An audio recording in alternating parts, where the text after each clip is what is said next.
Good morning ബിലബഡ്. നിങ്ങൾക്ക് എല്ലാവർക്കും Sunday സർവീസിലേക്ക് സ്വാഗതം. ഞങ്ങളെ ഓൺലൈനിൽ കേൾക്കുന്നവർക്ക് ഞങ്ങളെ ഫേസ്ബുക്കിൽ നോക്കാവുന്നതാണ്. നമ്മുടെ ഹാൻഡിൽ @ബിലബഡ് സൺസ് ഓഫ് ഗോഡ് എന്നാണ്. ഞങ്ങൾ നമ്മുടെ സഭയുടെ അഡ്രസ്സ് നിങ്ങളെ അറിയിക്കുന്നതാണ്. ഈ വീഡിയോയുടെ താഴെ നിങ്ങൾക്കൊരു ലിങ്ക് ലഭിക്കും. നിങ്ങൾ ആ ലിങ്കിൽ ക്ലിക്ക് ചെയ്യുകയാണെങ്കിൽ അതിൽ നിന്ന് ഒരു PDF ഫയൽ ഉണ്ടാവും. അതിൽ ഇന്ന് നമ്മൾ വായിക്കുന്ന എല്ലാ വചനങ്ങളും അതിലുണ്ടാവും.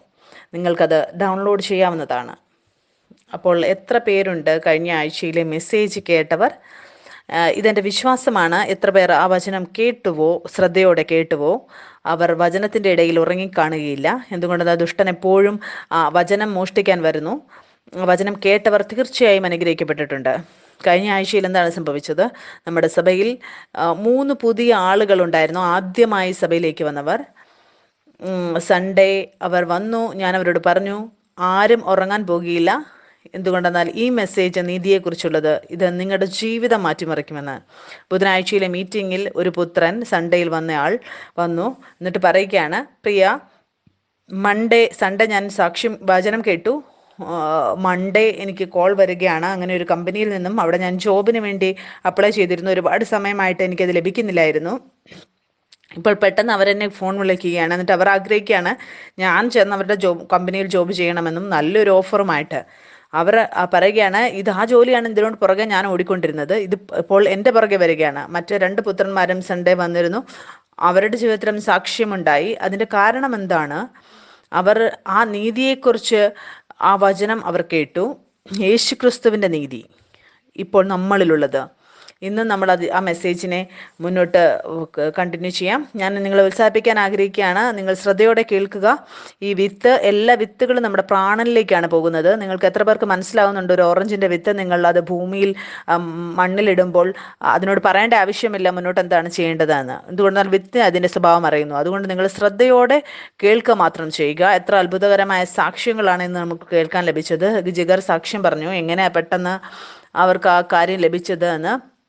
നിങ്ങൾക്കറിയാമോ, സ്വർഗരാജ്യത്തിൽ ഒരു കാര്യവും തെറ്റുകൊണ്ടോ അല്ലെ പെട്ടെന്നോ വിധി കൊണ്ടോ ലഭിക്കുന്നില്ല. സ്വർഗരാജ്യത്തിൽ എല്ലാ സ്വർഗീയ പിതാവിൻ്റെ മുൻ നിയമിക്കപ്പെട്ട സമയത്തിനനുസരിച്ചാണ് നടക്കുന്നത്. എത്ര അത്ഭുതകരമായ പിതാവിൻ്റെ സ്നേഹമാണ്. പിതാവ് പറയുകയാണ്, ജിഗർ, നിൻ്റേതെല്ലാം നിൻ്റെ മകളും കൈറായ ഇപ്പോൾ എൻ്റെ മകളാണ്. അവർ നാനിയെ തപ്പിക്കൊണ്ടിരുന്നപ്പോൾ പിതാവിന് നേരത്തെ അറിയാമായിരുന്നു. അങ്ങനെ ഒരാളെ അയക്കുകയാണ്. മുന്നമേ യേശുക്രിസ്തുവിനെ അറിയുന്ന ഒരാൾ.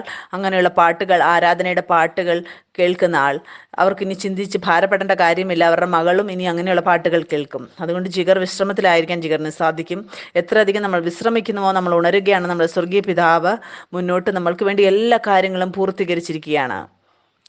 ഇന്ന് ആരാധനയുടെ സമയത്തും ഞങ്ങൾ ആ പാട്ട് പാടുകയായിരുന്നു, സ്വർഗീയ പിതാവിൻ്റെ സ്നേഹത്തെക്കുറിച്ചുള്ളത്. ഞാൻ ആഗ്രഹിക്കുന്നു അങ്ങനെ ഒരു ഉപമ ബൈബിളിൽ നിന്ന് വായിക്കണമെന്ന്. എത്ര പേർ എൻ്റെ വചനം ഇന്നെൻ്റെ വാക്ക് കേൾക്കുന്നുവോ? നിങ്ങൾക്ക് ഉറപ്പ് തരാൻ ഞാൻ ആഗ്രഹിക്കുന്നു, സ്വർഗീയ പിതാവ് നിങ്ങളെ വളരെയധികം സ്നേഹിക്കുന്നു. എൻ്റെ ജനനവും ഒരു മഹാരാഷ്ട്ര കുടുംബത്തിലാണ് സംഭവിച്ചത്. ഞാൻ ചിന്തിച്ചുകൊണ്ടിരുന്ന എൻ്റെ പിതാവ് വേറെ ആരോ ആണെന്ന്. എനിക്ക് മനസ്സിലായപ്പോൾ എൻ്റെ പിതാവ് ആരാണെന്ന് ഞാൻ ശരിക്കും അത് അനുഭവിച്ചറിയുവാനിടയായി. എത്ര അത്ഭുതകരമായ കാര്യമാണ്. ഒരു സമയം എൻ്റെ ജീവിതത്തിൽ വന്നു, ഞാൻ യേശുക്രിസ്തുവിനെ അറിഞ്ഞു, അവനെ അനുഭവിച്ചു. ഇത് അവൻ്റെ നന്മയാണ് നമ്മൾക്ക് ബിലവഡ് ചർച്ച് തുടങ്ങുവാൻ സാധിച്ചത്.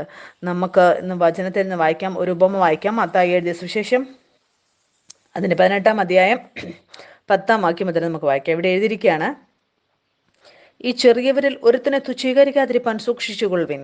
സ്വർഗത്തിൽ അവരുടെ ദൂതന്മാർ സ്വർഗസ്ഥനായ എൻ്റെ പിതാവിൻ്റെ മുഖം എപ്പോഴും കാണുന്നുവെന്ന് ഞാൻ നിങ്ങളോട് പറയുന്നു. നിങ്ങൾക്ക് എന്ത് തോന്നുന്നു? ഒരു മനുഷ്യന് 100 ആടുണ്ട് എന്നിരിക്കട്ടെ. അവയിൽ ഒന്ന് തെറ്റിയൊഴുന്നു പോയാൽ 99നെയും വിട്ടേച്ച് തെറ്റിപ്പോയതിനെ മലകളിൽ ചെന്ന് തിരയുന്നില്ലയോ? അതിനെ കണ്ടെത്തിയാൽ തെറ്റിപ്പോകാത്ത 99ലും അധികം അതിനെക്കുറിച്ച് സന്തോഷിക്കും എന്ന് ഞാൻ സത്യമായിട്ട് നിങ്ങളോട് പറയുന്നു. അങ്ങനെ തന്നെ ഈ ചെറിയവരിൽ ഒരുത്തൻ നശിച്ചു പോകുന്നത് സ്വർഗസ്ഥനായ നിങ്ങളുടെ പിതാവിന് ഇഷ്ടമല്ല. അതുകൊണ്ടാണ് യേശുക്രിസ്തുവിനെ ഇടയനായിട്ട് പറയുന്നത്. നഷ്ടപ്പെട്ടു പോയ ആടുകളെ തിരഞ്ഞു വന്നവൻ. ഒരു സമയത്തും എൻ്റെ ജീവിതത്തിലുണ്ടായിരുന്നു. ഞാൻ നഷ്ടപ്പെട്ടു പോയ ഒരു ആടിനെ പോലെ ആയിരുന്നു. ഞാൻ യേശുക്രിസ്തുവിനെ തിരഞ്ഞില്ല, യേശുക്രിസ്തുവാണ് എന്നെ തിരഞ്ഞ് എൻ്റെ അടുത്തേക്ക് എത്തിയത്. അവനാണ് ആ നഷ്ടപ്പെട്ട ആടുകളെ തപ്പി വരുന്നത്. എന്തുകൊണ്ടെന്നാൽ അവരെ തിരിച്ച് കുടുംബത്തിലേക്ക് കൊണ്ടുപോകാൻ. അവർ വചനത്തിൽ എഴുതിയിരിക്കുകയാണ്, തിരിച്ച് അവർ ഭവനത്തിലേക്ക് വരുമ്പോൾ മുഴുവൻ സ്വർഗവും സന്തോഷിക്കുകയാണ്. എൻ്റെ നഷ്ടപ്പെട്ടു പോയ ആട് തിരിച്ച് എൻ്റെ അടുത്തേക്ക് വന്നിരിക്കുകയാണ്. എൻ്റെ പുത്രൻ നഷ്ടപ്പെട്ടു പോയവൻ തിരിച്ചു വന്നിരിക്കുകയാണ്. എന്തുകൊണ്ടാണ് നമ്മൾ സഭയിൽ പുത്രന്മാർ എന്ന് പറയുന്നത്? അതെന്തിനു വേണ്ടിയാണ്? അത് നമ്മുടെ ഒരു ആത്മീയ തിരിച്ചറിവാണ്. ഒരു പുത്രൻ്റെ ആത്മാവാണ് ഇപ്പോൾ എനിക്ക് നിങ്ങൾക്ക് ലഭിച്ചിരിക്കുന്നത്. ക്രിസ്തുവിൽ നമ്മളെല്ലാവരും ഒന്നാണ്. നമ്മൾക്ക് തുടങ്ങാം. കഴിഞ്ഞ ആഴ്ചയിൽ എവിടെ നിന്ന് വിട്ടോ അവിടെ നിന്ന് നമുക്ക് തുടങ്ങാം. എനിക്ക് വിശ്വാസമുണ്ട് നിങ്ങളെല്ലാവരും ശ്രദ്ധയോടെ വചനം കേൾക്കുമെന്ന്. ബുദ്ധിയുടെ ആത്മാവ്, അറിവിൻ്റെ ആത്മാവ്, അത് നിങ്ങളോടുകൂടെ പ്രവർത്തിക്കും. ഈ വചനങ്ങൾ നിങ്ങൾക്ക് മനസ്സിലാകാൻ വേണ്ടി നിങ്ങളെ സഹായിക്കും.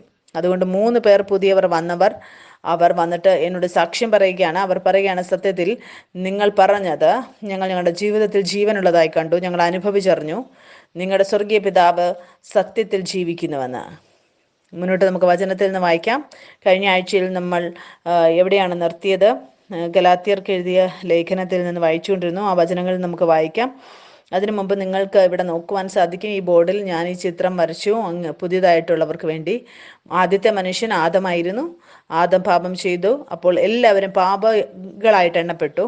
അതേ വൃക്ഷത്തിൽ നിന്നും നന്മതിന്മകളെക്കുറിച്ചുള്ള വൃക്ഷത്തിൻ്റെ ഫലം, അതിൻ്റെ ഫലം ഭക്ഷിച്ചു. സ്വർഗീയ പിതാവ് മറ്റുള്ള എല്ലാ വൃക്ഷത്തിൻ്റെ ഫലവും ഭക്ഷിക്കാം, പക്ഷേ ഈ വൃക്ഷം ഒഴിച്ച് ഏത് നിമിഷം നീ ഇത് കഴിക്കുന്നുവോ തീർച്ചയായും നീ മരിക്കുമെന്ന് പറഞ്ഞു. ഒരു കർമ്മയുടെ ചക്രം അവിടെ നിന്ന് തുടങ്ങുകയാണ്.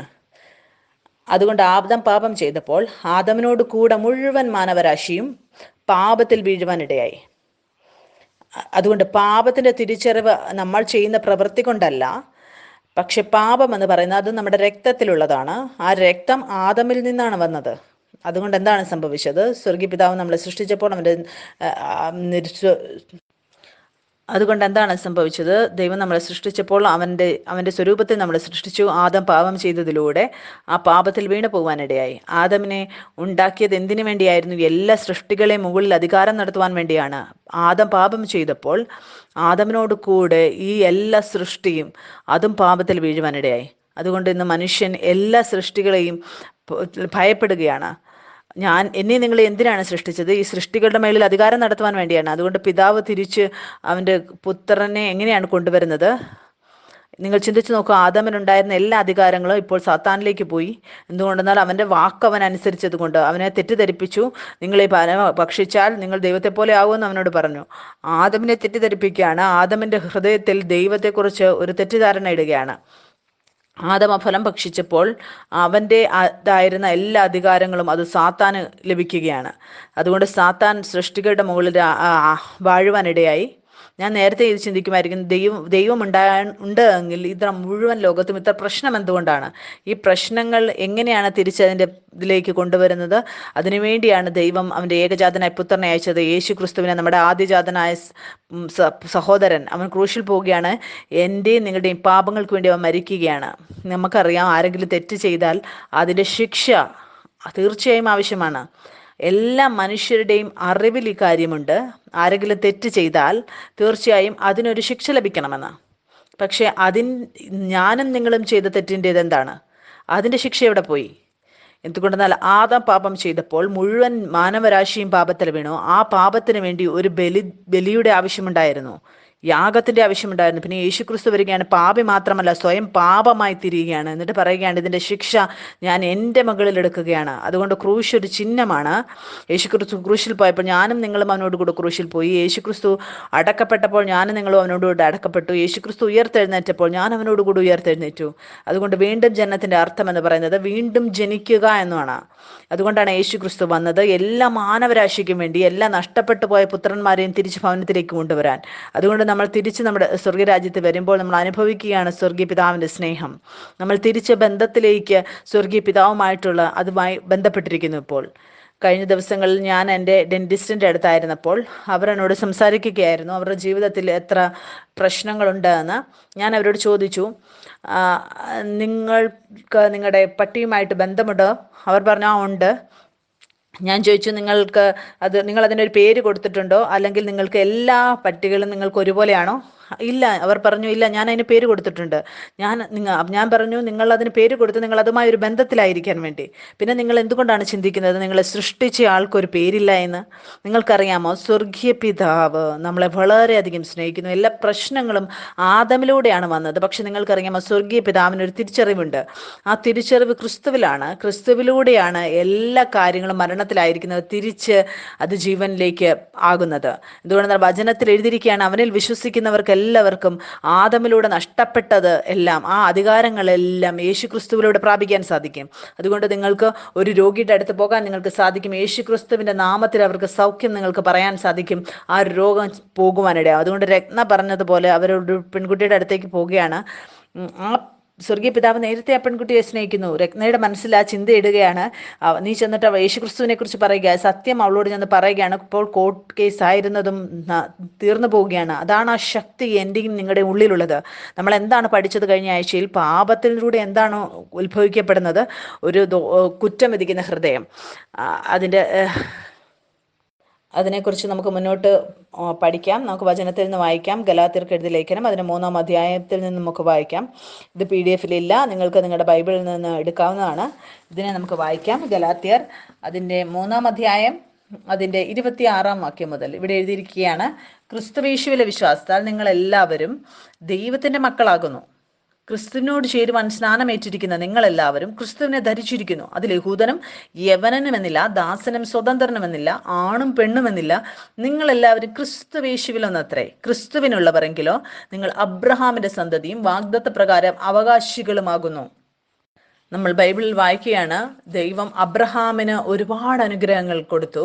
നിന്നെ അനുഗ്രഹിക്കുന്നവരെ ഞാൻ അനുഗ്രഹിക്കും എന്ന് പറഞ്ഞു. ഉൽപ്പത്തിയുടെ പുസ്തകത്തിൽ നമുക്ക് വായിക്കാൻ സാധിക്കും.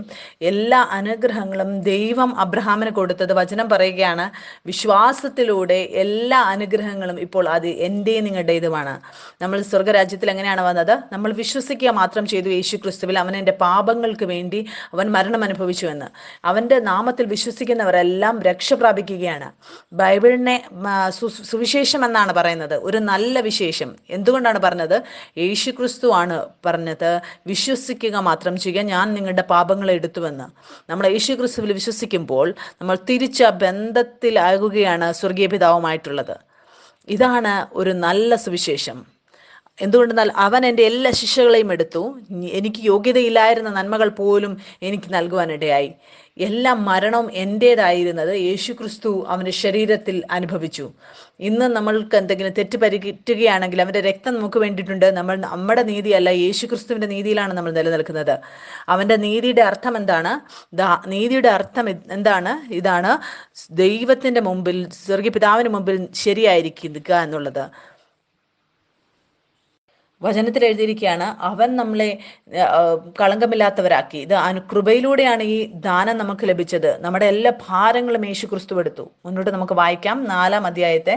ഇവിടെ എഴുതിയിരിക്കുകയാണ്, അവകാശി സർവ്വത്തിനും യജമാനനെങ്കിലും ശിശുവായിരിക്കുന്നിടത്തോളം ദാസിനേക്കാൾ ഒട്ടും വിശേഷതയുള്ളവനല്ല.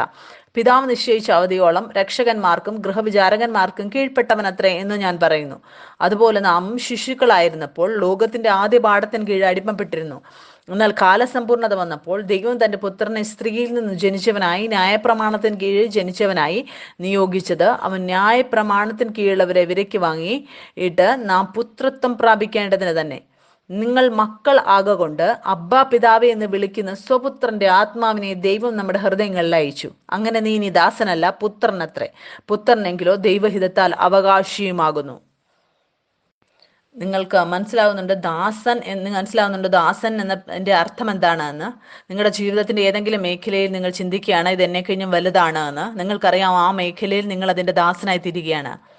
നിങ്ങൾ എന്തിനെങ്കിലും ഭയപ്പെടുകയാണെങ്കിൽ നിങ്ങൾ മുന്നോട്ട് ചിന്തിക്കുകയാണ് ആ കാര്യത്തിന് നിങ്ങളുടെ മേൽ അധികാരമുണ്ട് എന്ന്. നിങ്ങൾക്കറിയാമോ, ഞാനും നിങ്ങളും പുത്രന്മാരായപ്പോൾ ഈ എല്ലാ കാര്യങ്ങളും നമ്മുടെ കാലിന് കീഴെയാണ്. നിങ്ങൾക്കറിയാമോ, ഞാൻ നിങ്ങളോട് സാക്ഷ്യം പറഞ്ഞു, കഴിഞ്ഞ കുറച്ച് വർഷങ്ങളായി ഞാൻ സുവിശേഷ വേലയിലായിരുന്നപ്പോൾ ഞാൻ അനേകരുടെ മേൽ കൈവച്ചു. രോഗികളായിരുന്നവരുടെ മേൽ ആ രോഗങ്ങൾ നിങ്ങൾക്ക് പുത്രന്റെ മേൽ ഒരു അധികാരവുമില്ല. എന്തുകൊണ്ടെന്ന് ഞാനിപ്പോൾ ദാസനല്ല, ഞാൻ പുത്രനാണ്. രോഗമാണ് എന്നെ ഭയപ്പെടുന്നത്, ഞാനല്ല. നമ്മൾ ഒരുപാട് സാക്ഷ്യങ്ങൾ കേട്ടു.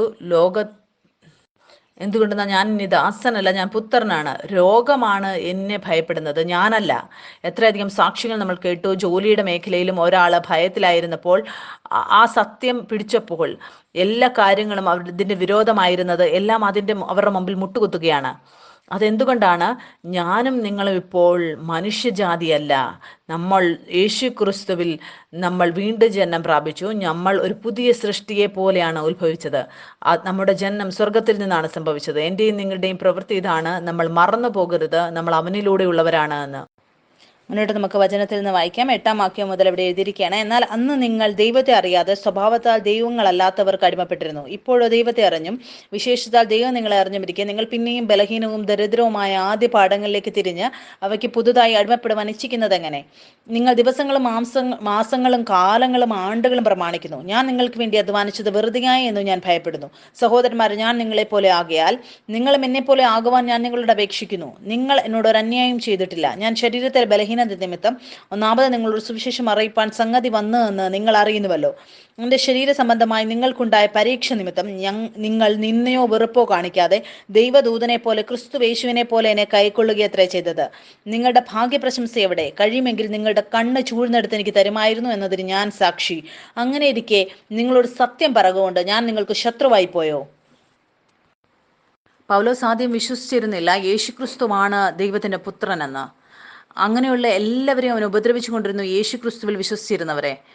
ഒരു പ്രാവശ്യം അവൻ ദമസ്കോസിലേക്ക് പോയിക്കൊണ്ടിരുന്നപ്പോൾ അവിടെ അവന് യേശു ക്രിസ്തുവിൻ്റെ ദർശനം ഉണ്ടാവുകയാണ്. ഒരു വലിയ പ്രകാശം അവൻ കാണുകയാണ്.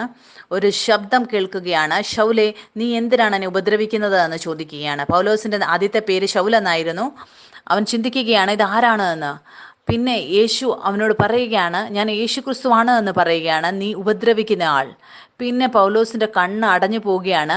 അവന് മനസ്സിലാകുകയാണ് അവൻ ഉപദ്രവിച്ചു കൊണ്ടിരുന്നത് അവരുടെ ദൈവമാണ് യഥാർത്ഥ ദൈവമെന്ന്. പിന്നെ പൗലോസിന് വീണ്ടും ഒരു ദർശനം ഉണ്ടാവുകയാണ്. ഒരാൾ വരികയാണ് അവന് വേണ്ടി പ്രാർത്ഥിക്കാനായിട്ട്, അതിലൂടെ അവൻ്റെ കണ്ണ് തുറക്കുന്നതായിട്ട്. അപ്പോഴാണ് അവൻ്റെ പേര് ശൗലിൽ നിന്നും പൗലോസ് ആവുന്നത്. ഇതിനെ അധികമായിട്ട് നിങ്ങൾക്ക് വായിക്കാൻ സാധിക്കും അപ്പോസ്തല പ്രവൃത്തിയിൽ. ആ യാത്രയെക്കുറിച്ച് എങ്ങനെയാണ് പൗലോസ് യേശുക്രിസ്തുവിനെ അവൻ അറിഞ്ഞത് എന്ന്. ഈ കാര്യങ്ങളെ ഇതേ കാര്യങ്ങളാണ് നമ്മൾ ഈ വചനങ്ങളിലും വായിക്കുന്നത്. അതുകൊണ്ട് നമുക്ക് മുന്നോട്ട് വായിക്കാം. 17-ാം വാക്യം മുതൽ ഇവിടെ എഴുതിയിരിക്കുകയാണ്. അവർ നിങ്ങളെക്കുറിച്ച് എരിവ് കാണിക്കുന്നത് ഗുണത്തിനായിട്ടല്ല, നിങ്ങളും അവരെക്കുറിച്ച് എരിവ് കാണിക്കേണ്ടതിന്. അവർ നിങ്ങളെ പുറത്തിട്ട് അടച്ചു കളവാൻ ഇച്ഛിക്കുകയത്രേ ചെയ്യുന്നത്. ഞാൻ നിങ്ങളോടുകൂടി ഇരിക്കുമ്പോൾ മാത്രമല്ല, എല്ലായ്പ്പോഴും നല്ല കാര്യത്തിൽ എരിവ് കാണിക്കുന്നത് നന്ന്. ക്രിസ്തു നിങ്ങൾ ഉരുവാകുവോളം ഞാൻ പിന്നെയും പ്രസവ വേദനപ്പെടുന്നവരായ എൻ്റെ കുഞ്ഞുങ്ങളെ. നിങ്ങൾക്കറിയാമോ, എല്ലാ പരീക്ഷയുടെ സമയത്തും നിങ്ങൾ പരിശുദ്ധാത്മാവിനെ അനുവദിക്കുമ്പോൾ ആ ക്രിസ്തുവാണ് നിങ്ങളുടെ ഉള്ളിൽ ഉരുവാകുന്നത്. ഹിരളും സാക്ഷ്യം പറഞ്ഞപ്പോൾ കുടുംബത്തെക്കുറിച്ച് എങ്ങനെയാണ് ഒരു പ്രശ്നമുണ്ടായപ്പോൾ അതിൻ്റെ ഫലം വന്നപ്പോൾ അവളുടെ ജീവിതത്തിൽ ഇതായിരുന്നു. അവൾ അധികമായി ദീർഘക്ഷമയുള്ളവളായി മാറി. അവർ പഠിക്കുകയാണ് അധികമായി വിശ്രമത്തിൽ നിലനിൽക്കാൻ വേണ്ടി. എന്തുകൊണ്ടെന്നാൽ എല്ലാ പ്രശ്നങ്ങളും ഞാൻ കാണുന്നത് എൻ്റെ ചുറ്റുമുള്ളത് ആ പ്രശ്നങ്ങൾ എന്നെ കഴിഞ്ഞും വലുതല്ല. എൻ്റേതായിട്ടുള്ള എല്ലാ പ്രശ്നങ്ങളും ക്രിസ്തുവിൻ്റേതാണ്. അതുകൊണ്ട് ഞാൻ വിശ്രമിക്കാൻ പഠിക്കുകയാണ്. പിതാവിനെ ഞാൻ എനിക്ക് വേണ്ടി യുദ്ധം ചെയ്യാൻ അനുവദിക്കുകയാണ്. അതുകൊണ്ട് പുത്രൻ വിശ്രമിക്കാൻ പഠിക്കുന്നു. എന്തുകൊണ്ടെന്നാൽ നമ്മൾ ഒരിക്കലും നമ്മുടെ പ്രശ്നങ്ങളെ ഇതെൻ്റെ പ്രശ്നമാണെന്ന് പറഞ്ഞ് വിളിക്കാതിരിക്കുക. എന്തുകൊണ്ടെന്നാൽ വചനത്തിൽ എഴുതിയിരിക്കുന്നു, നിങ്ങളുടെ എല്ലാ ചിന്താകുലങ്ങളും എൻ്റെ മേലിട്ടുകൊള്ളുക എന്ന്. എന്തുകൊണ്ടെന്നാൽ വചനത്തിൽ എഴുതിയിരിക്കുന്നു, നിങ്ങളുടെ എല്ലാ ചിന്താകുലങ്ങളും എൻ്റെ മേലിട്ടുകൊള്ളുക എന്ന്. എന്തുകൊണ്ടെന്നാൽ അതിന് മുന്നോട്ട് വചനത്തിൽ എഴുതിയിരിക്കുകയാണ്, ഞാൻ നിങ്ങൾക്ക് വേണ്ടി വിചാരപ്പെടുന്നുവെന്ന്. നിങ്ങൾക്ക് വേണ്ടി ചിന്തിക്കുന്നത് നിർത്തുക. എന്തുകൊണ്ടെന്നാൽ ഞാൻ നിങ്ങൾക്ക് വേണ്ടി ചിന്തിക്കുന്നു. നിങ്ങൾ അനാഥരാണ്, ക്രിസ്തുവിനെ അറിയുന്നില്ല എങ്കിൽ നിങ്ങൾക്ക് നിങ്ങളുടെ ജീവിതത്തെക്കുറിച്ച് ഭാരപ്പെടാം. എന്തുകൊണ്ടെന്നാൽ നിങ്ങൾ ഒറ്റയ്ക്കാണ്. നമ്മൾ യേശു ക്രിസ്തുവിലൂടെ തിരിച്ച് നമ്മുടെ സ്വർഗീയ പിതാവിൻ്റെ അടുത്ത് വന്നിരിക്കുമ്പോൾ ഇപ്പോൾ അവനാണ് നിങ്ങൾക്ക് വേണ്ടി വിചാരപ്പെടുന്നത്. ജിഗറിൻ്റെ സാക്ഷ്യത്തിൽ നമ്മൾ കേട്ടു, മകളെക്കുറിച്ച് അയക്കാൻ അങ്ങനെ ഒരു സ്ഥലത്ത് ലൗകിക മനുഷ്യരുള്ളിടത്തേക്ക് അയക്കുന്ന ചിന്തയുണ്ടായിരുന്നപ്പോൾ പിതാവ് നേരത്തെ അവർക്ക് വേണ്ടി അങ്ങനെ ഒരു സ്ഥലം തയ്യാറാക്കി വെച്ചിരുന്നു. അവിടെ അവർ ഇവരെ അന്വേഷിച്ച് ഇവരുടെ അടുത്തേക്ക് വരികയാണ്. അതിലവർ കാണുകയാണ് അവരുടെ ജീവിതം എത്ര സുന്ദരമായിട്ടാണ് ആക്കിയിരിക്കുന്നത് എന്ന്. അതെന്തുകൊണ്ടാണ്? പിതാവാണ് അവർക്ക് വേണ്ടി വിചാരപ്പെടുന്നത്. അതുകൊണ്ട് നമ്മുടെ ഏറ്റവും വലിയ വിശ്രമം ഇതാണ്, നമ്മൾ തിരിച്ച് നമ്മുടെ ഭവനത്തിൽ പിതാവിൻ്റെ അടുത്ത് വന്നിരിക്കുന്നു എന്നുള്ളതാണ്. മുന്നോട്ട് നമുക്ക് വായിക്കാം 21-ാം വചനം മുതൽ.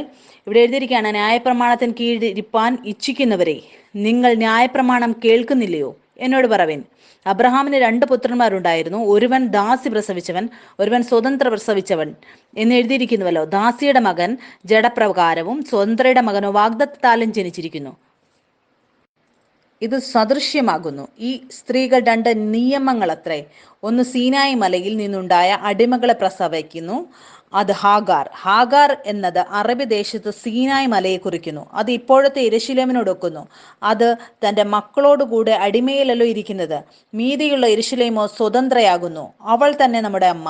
പ്രസവിക്കാത്ത മച്ചിയെ ആനന്ദിക്ക, നോവ് കിട്ടാത്തവളെ പൊട്ടിയാർക്കുക. ഏകാകിനിയുടെ മക്കൾ ഭർത്താവുള്ളവരുടെ മക്കളെക്കാൾ അധികം എന്ന് എഴുതിയിരിക്കുന്നുവല്ലോ. നാമോ സഹോദരന്മാരെ ഇസ്ഹാക്കിനെ പോലെ വാഗ്ദത്തത്താൽ ജനിച്ച മക്കളാകുന്നു. എന്നാൽ അന്ന് ജഡപ്രകാരം ജനിച്ചവൻ ആത്മപ്രകാരം ജനിച്ചവനെ ഉപദ്രവിച്ചതുപോലെ ഇന്നും കാണുന്നു. തിരുവെഴുത്തോ എന്തു പറയുന്നു? ദാസിയെയും മകനെയും പുറത്താക്കി കളക.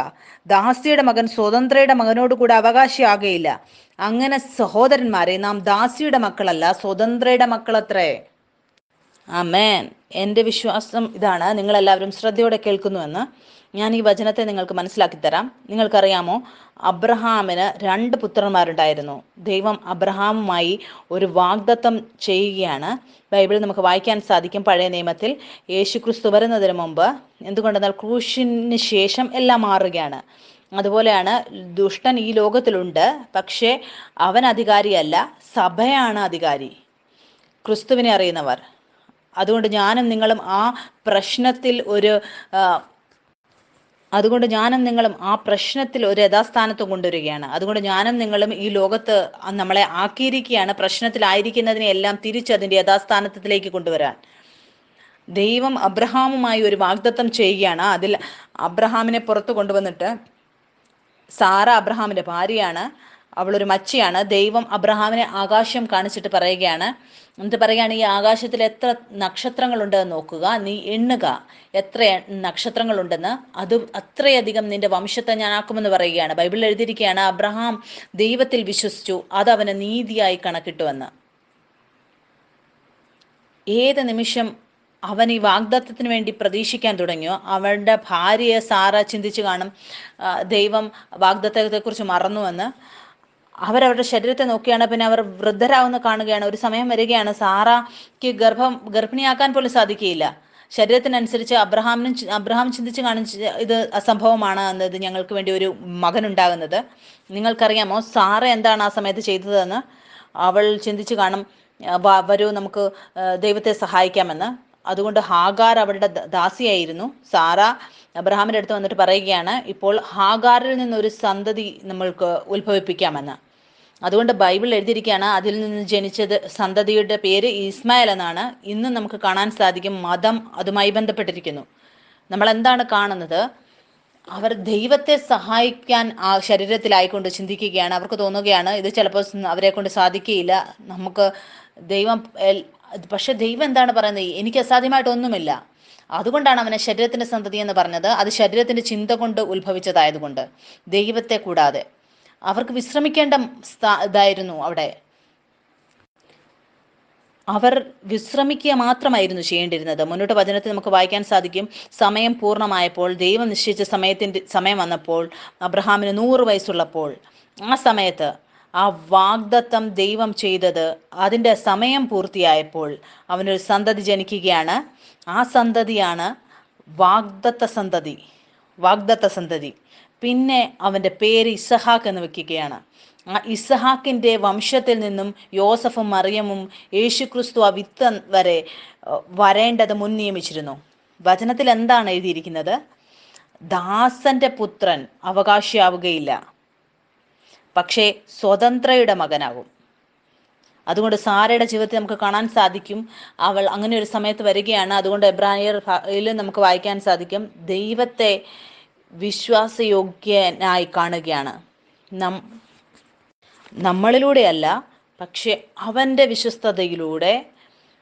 എന്തുകൊണ്ടെന്നാൽ അവരറിഞ്ഞു, ഈ സന്തതി ഉത്ഭവിക്കുന്നത് എൻ്റെ എന്തെങ്കിലും പ്രവൃത്തിയിലൂടെയല്ല, ഇത് ദൈവത്തിൻ്റെ നന്മയിലൂടെയാണ് ഈ ഫലം എനിക്ക് ലഭിക്കുന്നത്. ഇതാണ് അവൻ്റെ ഏറ്റവും വലിയ വിശ്രമം. അവൻ അറിഞ്ഞു സ്വർഗീയ പിതാവ് അവൻ വിശ്വസ്തനാണ് എന്ന്. അതുകൊണ്ട് അതിനു മുമ്പ് ചിലപ്പോൾ ഉണ്ടായിരുന്ന ഭാരം, അവൻ്റെ മുകളിലുണ്ടായിരുന്ന ഭാരം ഉണ്ടായിരുന്നിരിക്കാം, ഇത് എനിക്ക് ഇന്ന കാര്യങ്ങൾ ചെയ്യണമെന്ന്. അതുകൊണ്ടാണ് ഹാഗാറിനോടും അങ്ങനെ പറഞ്ഞത്. ദൈവം പറഞ്ഞു, എനിക്ക് നിന്നിൽ നിന്നൊന്നും വേണ്ട, എനിക്ക് എനിക്കെല്ലാം സാധ്യമാണ്. അതുകൊണ്ട് ഞാൻ നിങ്ങളെല്ലാം ഉത്സാഹിപ്പിക്കാൻ ആഗ്രഹിക്കുകയാണ്. എനിക്ക് നിങ്ങൾക്കും എല്ലാവർക്കും വേണ്ടതെല്ലാം സ്വർഗീയ പിതാവിൽ നമുക്ക് ലഭിക്കും.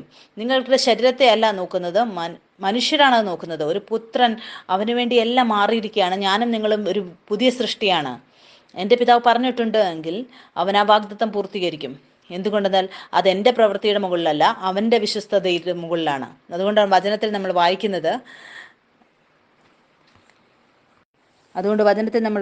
ദാസിയെയും മകനെയും പുറത്താക്കി കളക, ദാസിയുടെ മകൻ സ്വതന്ത്രയുടെ മകനോട് കൂടെ അവകാശിയാകുകയില്ല. അങ്ങനെ സഹോദരന്മാരെ, നാം ദാസിയുടെ മക്കളല്ല, സ്വതന്ത്രയുടെ മക്കളത്രേ. അതിൻ്റെ അർത്ഥം എന്താണ്? ദൈവത്തിൻ്റെ വാഗ്ദത്തങ്ങൾ നമ്മൾ ചെയ്യുന്ന പ്രവൃത്തിയോ അല്ല ചെയ്യാത്തത് കൊണ്ടോ അല്ല, അവൻ്റെ നീതിയിൽ അവൻ്റെ വിശ്വസ്തതയുടെ മുകളിലാണ്. നിങ്ങൾക്ക് മനസ്സിലാകുന്നു എന്ന് കരുതുന്നു.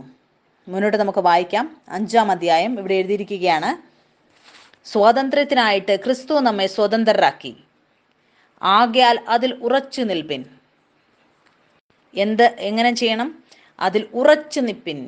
അടിമനുഖത്തിൽ പിന്നെയും കുടുങ്ങിപ്പോകരുത്. നിങ്ങൾക്കറിയാമോ, യേശു ക്രിസ്തു എന്നെയും നിങ്ങളെയും സ്വതന്ത്രരാക്കി സ്വാതന്ത്ര്യത്തിൽ നിലനിൽക്കേണ്ടതിന്. അതുകൊണ്ട് ഒരു ദോഷവും നിങ്ങളുടെ ഹൃദയത്തിൽ വരാൻ അനുവദിക്കാതിരിക്കുക. നിങ്ങളുടെ സ്വാതന്ത്ര്യത്തിൽ നിലനിൽക്കുക. യേശു ക്രിസ്തുവാണ് എന്നെ സ്വതന്ത്രമാക്കിയത്. എനിക്കിനി കാര്യങ്ങൾ ഞാൻ ചെയ്ത പ്രവൃത്തി കൊണ്ടല്ല, അല്ലെങ്കിൽ ചെയ്യാത്തത് കൊണ്ടല്ല എനിക്ക് ലഭിക്കുന്നത്. വചനം പറയുകയാണ്, ക്രിസ്തു നമ്മളെ സ്വതന്ത്രരാക്കിയെന്ന്.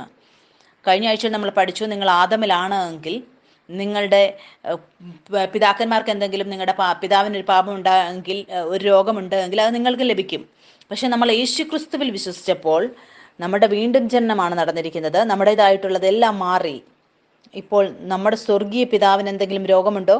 അവനില്ല എങ്കിൽ എനിക്കും നിങ്ങൾക്കും ഉണ്ടാവുകയില്ല. എല്ലാം ആദമിൽ നിന്നുണ്ടായിരുന്നത് അതിപ്പോൾ മാറി ക്രിസ്തുവുമായിട്ടായിരിക്കുകയാണ്. ദൈവത്തിൽ നിന്ന് ജനിച്ചതിൻ്റെ അർത്ഥം എന്താണ്? നമ്മൾ ദൈവത്തിൽ നിന്നുമാണ് ആ ജനനം പ്രാപിച്ചത്. സ്വർഗത്തിൽ നിന്നും വീണ്ടും ജനനം, ദൈവത്തിൽ നിന്നും ജനിച്ചത്. എത്രയധികം നമ്മൾ ഈ ചിന്തയിൽ ഉണരുന്നുവോ, നമ്മൾ ആ നീതിയിൽ അധികമായി അടിസ്ഥാനപ്പെട്ടവരാവും, അവൻ്റേതായിട്ടുള്ളതിൽ. കഴിഞ്ഞ ആഴ്ചയിൽ നമ്മൾ തുടങ്ങി അവൻ്റെ നീതിയിൽ മെസ്സേജിനെ കുറിച്ച് നമ്മൾ പഠിച്ചു. ആ സമൃദ്ധിയായിട്ടുള്ള കൃപയും ആ നീതിയുടെ ഫലവും പ്രാപിച്ചവർ അവർ വിജയാളികളാകുമെന്ന്. ആ നീതി, അതിൻ്റെ അർത്ഥം എന്താണ്? അവൻ്റെ നീതി ആ പുത്രത്വത്തിൻ്റെ യാഥാർത്ഥ്യമാണ്. എന്താണ് ഈ വചനം കേൾക്കുന്നതിലൂടെ നീതിയുടെ തിരിച്ചറിവ് നമ്മൾ ഉണർത്തുന്നത്? എല്ലാ കാര്യങ്ങളും നമുക്ക് ലഭിക്കും. നിങ്ങൾക്കറിയാമോ, ഒരു പുത്രൻ്റെ സ്വഭാവം അല്ല ഒരിക്കലും അവകാശങ്ങളുടെ പുറകെ ഓടുക എന്നുള്ളത്. എന്തുകൊണ്ടാണ് നമുക്ക് കാണാൻ സാധിക്കും, ഒരു കുട്ടിയും അവർ അവകാശങ്ങളുടെ പുറകെ ഓടാറില്ല. എന്തുകൊണ്ടെന്നാൽ അവരുടെ അവകാശം അത് പിതാവിൽ നിന്നാണ് അവർക്ക് ലഭിക്കുന്നത്. നമുക്ക് ആ ബന്ധത്തിൽ ഉറച്ചു നിൽക്കുക നമ്മുടെ സ്വർഗീയ പിതാവുമായിട്ടുള്ളതിൽ. അതാണ് സ്വർഗീയ പിതാവിൻ്റെ ആഗ്രഹവും. നിങ്ങൾ എത്ര മാതാപിതാക്കളുണ്ട്, നിങ്ങളുടെ മക്കൾ നിങ്ങളോട് പൈസയ്ക്ക് വേണ്ടി മാത്രം ഒരു ബന്ധം വെച്ചാൽ ദുഃഖമുണ്ടാവുകയില്ലേ? നിങ്ങൾക്ക് ആ പണമെല്ലാം അവർക്ക് കൊടുക്കും. എന്തുകൊണ്ടെന്നാൽ ഇതെല്ലാം അവരുടേതായതുകൊണ്ട്. നിങ്ങൾ അവരിൽ നിന്ന് സ്നേഹം മാത്രമാണ് ആഗ്രഹിക്കുന്നത്. അതുപോലെയാണ് ദൈവവും ആഗ്രഹിക്കുന്നത്. നമ്മുടെ ഹൃദയം. സാത്താൻ നമ്മളെ അവനിൽ നിന്നും ദൂരെയാക്കി കളഞ്ഞു. ഇപ്പോൾ സ്വർഗീയ പിതാവ് തിരിച്ച് അവൻ്റെ സന്തതികളെ തിരക്കി വന്നിരിക്കുകയാണ്. സാത്താൻ നമ്മളെ തെറ്റിദ്ധരിപ്പിച്ചു. നമ്മൾ തെറ്റിനെ നല്ലതെന്ന് പറയാൻ തുടങ്ങിയിരുന്നു.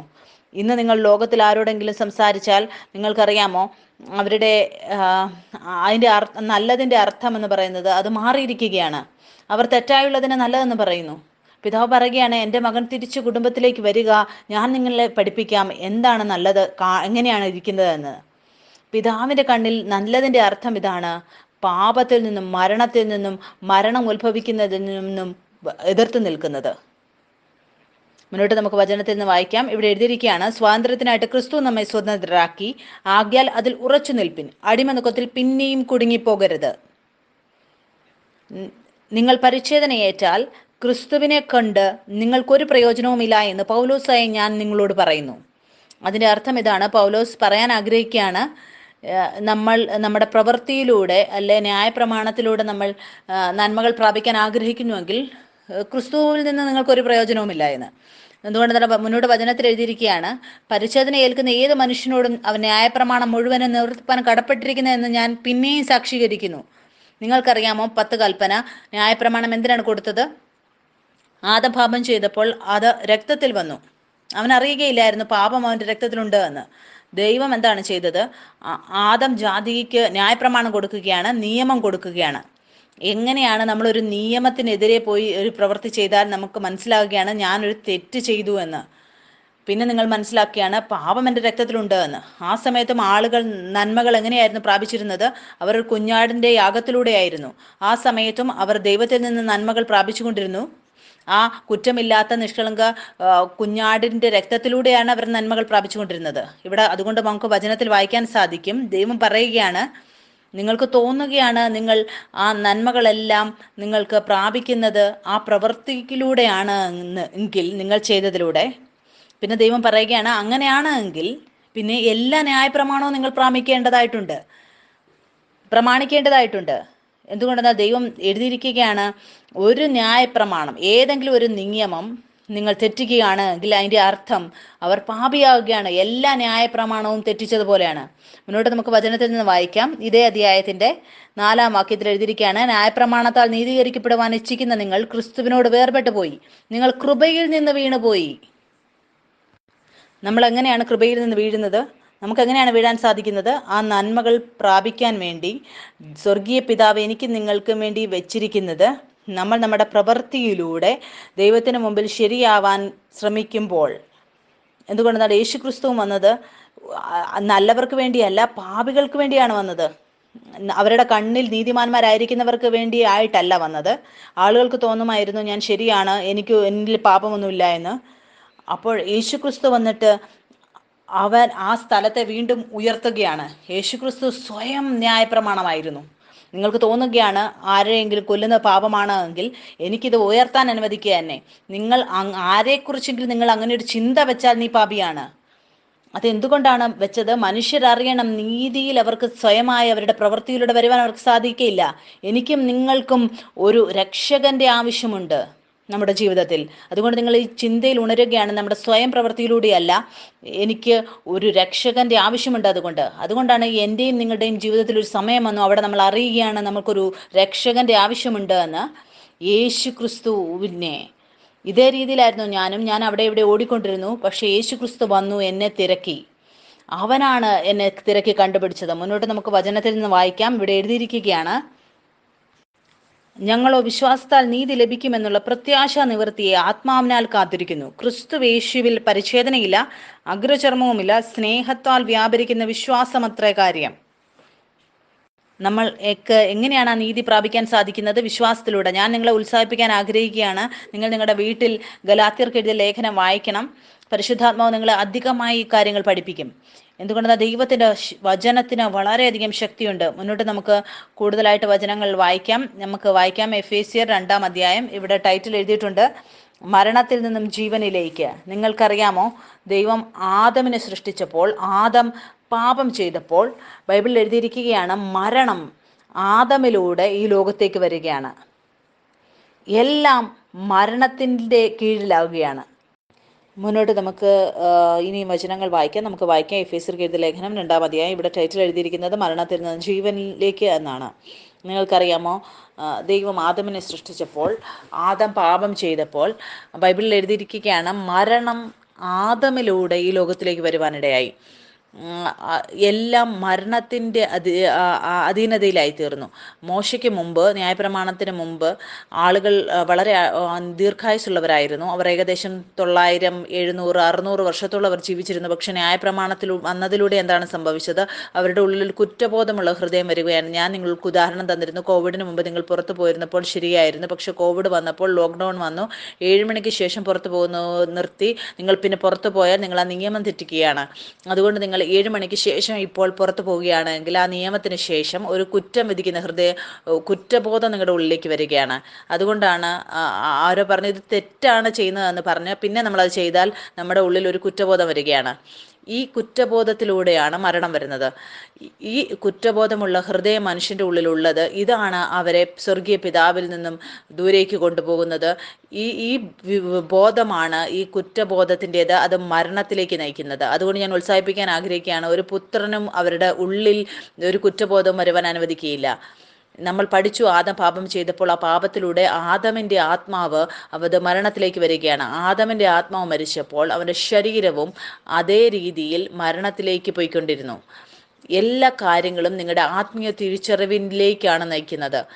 അവൻ്റെ പ്രാണനും അത് തെറ്റിപ്പോവുകയാണ് ആ ഫലം ഭക്ഷിച്ചതിലൂടെ. നന്മതിന്മകളെക്കുറിച്ചുള്ള അറിവിൻ്റെ വൃക്ഷത്തിൻ്റെ ഫലം ഭക്ഷിച്ചതിലൂടെ അന്നും. അതുകൊണ്ട് നിങ്ങൾ ഗൂഗിൾ പോയി തിരയുമ്പോൾ ഇത് കഴിച്ചാൽ നല്ലതാണ്, ഇത് കഴിച്ചാൽ തെറ്റാണെന്ന് പറയും. എപ്പോഴും നിങ്ങൾ ഈ ലോകത്ത് നോക്കിയാൽ എല്ലാം അത് രണ്ട് കാര്യത്തിൽ ഇങ്ങനെ നന്മയിലും തിന്മയിലും വേർതിരിക്കപ്പെട്ടിരിക്കുന്നു. ബൈബിളിൽ എഴുതിയിരിക്കുകയാണ്, നമ്മളെ ഈ കർമ്മത്തിൻ്റെ ചക്രത്തിൽ നിന്ന് വിടുവിച്ച് യേശു ക്രിസ്തു നമ്മളെ ജീവൻ്റെ മേഖലയിൽ പ്രവേശിപ്പിച്ചു എന്ന് എഴുതിയിരിക്കുന്നു. മുന്നോട്ട് നമുക്ക് വായിക്കാം. എഫേസ്യർ 2:1 എഴുതിയിരിക്കുകയാണ്, അതിക്രമങ്ങളാലും പാപങ്ങളാലും മരിച്ചവരായിരുന്ന നിങ്ങളെയും അവൻ ഉയർപ്പിച്ചു. വീണ്ടും ജനനത്തിൻ്റെ അർത്ഥം എന്താണ്? നമുക്കൊരു പുതിയ ആത്മാവ് ലഭിച്ചു. എൻ്റെ ആത്മാവും യേശുക്രിസ്തുവിൻ്റെ ആത്മാവും ഇപ്പോൾ ഒന്നായിരിക്കുകയാണ്. പരിശുദ്ധാത്മാവ് ഇപ്പോൾ എൻ്റെ ഉള്ളിൽ വന്നിരിക്കുന്നു. ഇനി ഞാൻ ആദമല്ല. ഏത് നിമിഷം ഞാനും നിങ്ങളും യേശുക്രിസ്തുവിനെ സ്വീകരിച്ചുവോ, ഞാനും നിങ്ങളും ഒരു പുതിയ സൃഷ്ടിയായി മാറിയിരിക്കുന്നു. പിന്നെ പരിശുദ്ധാത്മാവ് തിരിച്ചെന്നിൽ വന്നപ്പോൾ ഇപ്പോൾ ഞാൻ ജീവൻ നൽകുന്ന ഒരാത്മാവായിരിക്കുകയാണ്. അതുകൊണ്ട് വചനം പറയുന്നു, അവൻ അതിക്രമങ്ങളാലും പാപങ്ങളാലും മരിച്ചവരായ നിങ്ങളെയും അവനുറപ്പിച്ചു. അവയിൽ നിങ്ങൾ മുമ്പേ ഈ ലോകത്തിൻ്റെ കാലഗതിയെയും ആകാശത്തിലെ അധികാരത്തിനും അനുസരണക്കേടിൻ്റെ മക്കളിൽ ഇപ്പോൾ വ്യാപരിക്കുന്ന ആത്മാവിനും അധിപതിയായവനെ സാത്താനെയും അനുസരിച്ച് നടന്നു. ഇതിലും അവരുടെ ഇടയിൽ നാം എല്ലാവരും മുമ്പേ നമ്മുടെ ജഡമോഹങ്ങളിൽ നടന്ന് ജഡത്തിന് മനോവികാരങ്ങൾക്കും ഇഷ്ടമായത് ചെയ്തും കൊണ്ട് മറ്റുള്ളവരെ പോലെ പ്രകൃതിയാൽ കോപത്തിൻ്റെ മക്കളായിരുന്നു. നിങ്ങൾക്കറിയാമോ, ആദം പാപം ചെയ്തപ്പോൾ അവൻ സ്വർഗീയ പിതാവിൽ നിന്നും ദൂരെ പോയി. ഇപ്പോൾ അവൻ തോന്നുകയാണ് സാത്താനാണ് അവൻ്റെ പിതാവ് എന്ന്. അതുകൊണ്ട് യേശുക്രിസ്തു വന്നു എന്നെയും നിങ്ങളെയും തിരിച്ച് അവൻ്റെ വീട്ടിലേക്ക് കൊണ്ടുപോകാൻ. നമ്മൾ അറിയണം നമ്മുടെ സ്വർഗീയ പിതാവ്, യഥാർത്ഥ പിതാവ് ആരാണെന്ന്. ഇതേ തിരിച്ചറിവ് നിങ്ങളിവിടെ സഭയിലും കേൾക്കുന്നു. ചിലപ്പോൾ അനേക കാര്യങ്ങൾ നിങ്ങൾ ലോകത്തിൽ കേട്ടിട്ടുള്ളതായിരിക്കാം, പക്ഷെ അത് നിങ്ങൾക്ക് വേണ്ടിയുള്ളതല്ല. ഇപ്പോൾ നിങ്ങൾ ആദമിൽ നിന്നുള്ളവരല്ല, നിങ്ങൾ യേശുക്രിസ്തുവിൽ നിന്നുള്ളവരാണ്. അതുകൊണ്ട് ഞാൻ ഈ സാക്ഷ്യം പറഞ്ഞിട്ടുണ്ട് നമ്മുടെ സഭയിൽ. നമ്മുടെ ലീഡർ ഗീതു, അവൾ ഗർഭിണിയായപ്പോൾ, അവൾക്ക് കുഞ്ഞുണ്ടാകാറായപ്പോൾ, നിങ്ങൾക്കറിയാമോ, ആദമിനും ഹവ്വയ്ക്കും ഇത് ശാപം ലഭിച്ചതായിരുന്നു. അവർ സ്വർഗീയ പിതാവിൻ്റെ ശബ്ദം കേട്ടില്ല. അവർ സാത്താൻ്റെ ശബ്ദം കേട്ടപ്പോൾ ആദ്യത്തെ ശാപം ആദമിന് വന്നത് ഇതായിരുന്നു, നീ നിന്റെ വിയർപ്പിലൂടെ ആണ് നീ ഉപജീവനം കഴിക്കുമെന്ന്. ഇന്ന് നിങ്ങൾ നോക്കുകയാണെങ്കിൽ മനുഷ്യൻ അവൻ പുറത്തു പോകുന്നത് ജോലി ചെയ്യാൻ വേണ്ടി, ഇതിനാണ്. അവൻ ഭക്ഷണം കഴിക്കാൻ വേണ്ടിയാണ്. അവൻ അധികം അധ്വാനിക്കുന്നു, പക്ഷെ അവന് കുറച്ച് മാത്രം ലഭിക്കുന്നു. പക്ഷേ ഞാനും നിങ്ങളും ഇപ്പോൾ സ്വർഗരാജ്യത്തിൽ വന്നതിന് ശേഷം നമുക്കെല്ലാം ലഭിക്കും എളുപ്പത്തിൽ. നമ്മുടെ വിയർപ്പ് കൊണ്ടല്ല, നമ്മൾ കുറച്ച് ജോലിയെ ചെയ്തുള്ളൂ എങ്കിലും നമുക്ക് സമൃദ്ധിയായി ലഭിക്കും. ഹവ്വയ്ക്ക് ശാപം ലഭിച്ചു, നീ സന്തതിയെ ജന്മം നൽകുമ്പോൾ നീ വേദനയോടെ മക്കളെ പ്രസവിക്കുമെന്ന്. നമ്മൾ പഠിച്ചു യേശു ക്രിസ്തു എങ്ങനെയാണ് എനിക്കും നിങ്ങൾക്കും വേണ്ടി എല്ലാ ശാപങ്ങളെയും അവൻ്റെ ശരീരത്തിൽ എടുത്തതെന്ന്. ഗീതു ഈ സത്യത്തിൽ ഉണർന്നപ്പോൾ അവൾക്ക് മനസ്സിലായി, ഇതെൻ്റെ കാര്യമല്ല. അതുകൊണ്ട് രണ്ടാമത്തെ കുഞ്ഞിന് അവൾ ഗർഭിണിയായപ്പോൾ അവൾക്ക് ഒരു വേദനയും ഉണ്ടായില്ല. ഡോക്ടർ അവരെ അഡ്മിറ്റ് ചെയ്യുന്നില്ലായിരുന്നു, അവർക്ക് വേദനയില്ലായിരുന്നു. സമയമായപ്പോൾ അവർക്ക് അഡ്മിറ്റ് ചെയ്തു, കുഞ്ഞുണ്ടാവാനിടയായി, ഒരു വേദനയുമില്ല. ഞാൻ അവിടെ ഉണ്ടായിരുന്നു. അതിനുശേഷം ഞങ്ങൾ വളരെ ഉത്സവം ആഘോഷിച്ചു. ഞാൻ എന്തുകൊണ്ടാണിത് പറയുന്നത്? നിങ്ങളെ ഉറപ്പിക്കാൻ വേണ്ടി, എനിക്കും നിങ്ങൾക്കും വേണ്ടി എല്ലാ കാര്യങ്ങളും അത് പുതിയതായിരിക്കും. അതുകൊണ്ട് വചനം കേൾക്കേണ്ടത് വളരെ ആവശ്യമാണ്. നമ്മൾ അറിയാൻ വേണ്ടി ഇപ്പോൾ നമ്മൾ ജീവന്റെ വൃക്ഷത്തിൽ നിന്ന് ബന്ധപ്പെട്ടിരിക്കുന്നു, നന്മതിന്മകളെ കുറിച്ചുള്ള അറിവിന്റെ വൃക്ഷത്തിൽ നിന്നല്ല. മുന്നോട്ട് നമുക്ക് വചനത്തിൽ നിന്ന് വായിക്കാൻ. ഇതിന്റെ 4-ാം വാക്യത്തിൽ എഴുതിയിരിക്കുകയാണ്, കരുണാസമ്പന്നനായ ദൈവമോ നമ്മെ സ്നേഹിച്ച മഹാസ്നേഹ നിമിത്തം അതിക്രമങ്ങളാൽ മരിച്ചവരായിരുന്നു നമ്മെ ക്രിസ്തുവിനോടുകൂടി ജീവിപ്പിക്കുകയും കൃപയാൽ എത്ര നിങ്ങൾ രക്ഷിക്കപ്പെട്ടിരിക്കുന്നു. ക്രിസ്തു യേശുവിൽ നമ്മെക്കുറിച്ചുള്ള വാത്സല്യത്തിൽ തന്റെ കൃപയുടെ അത്യന്ത ധനത്തെ വരും കാലങ്ങളിൽ കാണിക്കേണ്ടതിന് ക്രിസ്തുവേശുവിൽ അവനോടുകൂടെ ഉയർത്തെഴുന്നേൽപ്പിച്ച് സ്വർഗത്തിൽ ഇരുത്തുകയും ചെയ്തു. കൃപയാലല്ലോ നിങ്ങൾ വിശ്വാസം മൂലം രക്ഷിക്കപ്പെട്ടിരിക്കുന്നത്. ഇവിടെ നമ്മൾ വചനത്തിലും വായിച്ചു, എൻ്റെയും നിങ്ങളുടെയും രക്ഷ എങ്ങനെയാണ്? കൃപയാൽ, വിശ്വാസം മൂലമാണ് നടന്നിരിക്കുന്നത്. ഇവിടെ നമ്മൾ വചനത്തിൽ വായിക്കുന്നു, കൃപയുണ്ട്, പക്ഷേ എൻ്റെയും നിങ്ങളുടെയും രക്ഷ എങ്ങനെയാണ് സംഭവിച്ചത്? അത് വിശ്വാസത്തിലൂടെയാണ്. ആ വിശ്വാസം വളരെ അത്യാവശ്യമാണ് എല്ലാ കാര്യങ്ങളും നമ്മൾ ഗ്രഹിക്കുവാൻ വേണ്ടി, നമ്മൾക്ക് വേണ്ടി സ്വർഗീയ പിതാവ് വെച്ചിരിക്കുന്ന സമ്മാനങ്ങൾ പ്രാപിക്കാൻ വേണ്ടി. മുന്നോട്ട് വചനത്തിൽ എഴുതിയിരിക്കുകയാണ്, അതിലും നിങ്ങൾ കാരണമല്ല, ദൈവത്തിൻ്റെ ദാനമത്രമേ ആകുന്നു, ആരും പ്രശംസിക്കാതിരിപ്പാൻ പ്രവൃത്തികളും കാരണമല്ല. നിങ്ങൾക്കറിയാമോ, സ്വർഗീയ പിതാവിൻ്റെ സന്തതി അവർ നഷ്ടപ്പെട്ടിരുന്നു. അവൻ യേശു ക്രിസ്തുവിനെ, അവൻ്റെ ഏകജാതനായ പുത്രനെ അയക്കുകയാണ് അവരെ തിരിച്ചു കൊണ്ടുവരാൻ. അതുകൊണ്ട് യേശു ക്രിസ്തു ക്രൂശിൽ പോയപ്പോൾ, അവൻ പുനരുദ്ധാന ജീവനിലേക്ക് പ്രവേശിച്ചപ്പോൾ അവനെ പറഞ്ഞു, അവനെ നഷ്ടപ്പെട്ടു പോയ ആടിനെ തിരഞ്ഞു വന്ന ഇടയനായിട്ട് പറയുന്നു. അതുകൊണ്ട് ഇന്ന് നിങ്ങൾ ഇവിടെ ഇരിക്കുമ്പോൾ, നിങ്ങൾ പുറത്തു പോയാലും നിങ്ങൾക്ക് അങ്ങനെയുള്ള ആളുകളെ കാണാൻ സാധിക്കും. യേശു ക്രിസ്തുവിനെ കുറിച്ച് നിങ്ങളോട് പറയുന്നവർ. നിങ്ങൾ ചിന്തിക്കുമായിരിക്കും, ഇവരെല്ലാവരും എന്തിനാണ് എന്നോട് യേശുവിനെ കുറിച്ച് പറയുന്നതെന്ന്. അത് എന്തുകൊണ്ടാണ്? സ്വർഗീയ പിതാവ് നിങ്ങളിലേക്ക് എത്താൻ ആഗ്രഹിക്കുന്നു. അവനറിയാം നിങ്ങൾ അവൻ്റെ സന്തതിയാണ് എന്ന്. അവന് നിങ്ങളെക്കുറിച്ച് എല്ലാം അറിയാവുന്നതുപോലെ അവൻ ആഗ്രഹിക്കുകയാണ് നിങ്ങളും അവനെക്കുറിച്ച് എല്ലാം അറിയണമെന്ന്.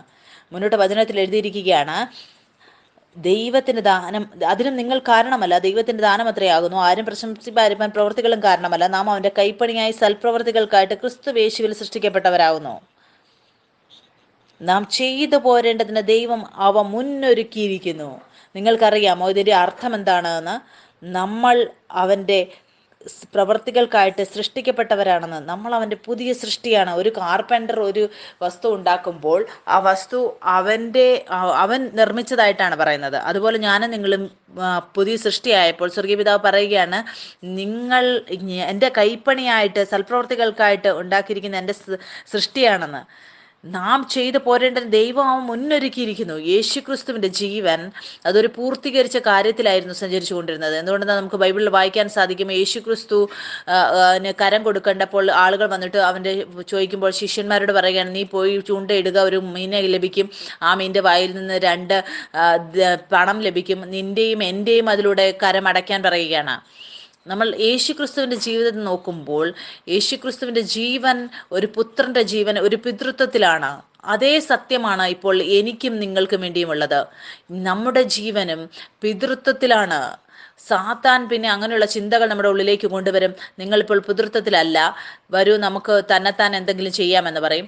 എനിക്കും നിങ്ങൾക്കും സാത്താൻ്റെ വാക്കല്ല കേൾക്കേണ്ടത്, അത് ചിന്തകൾ, ഭാരങ്ങൾ കൊണ്ടുവരും. നമ്മൾ പരിശുദ്ധാത്മാവിൻ്റെ വാക്കുകളാണ് കേൾക്കുന്നത്, അത് ഭാരമില്ലാതെയാക്കും.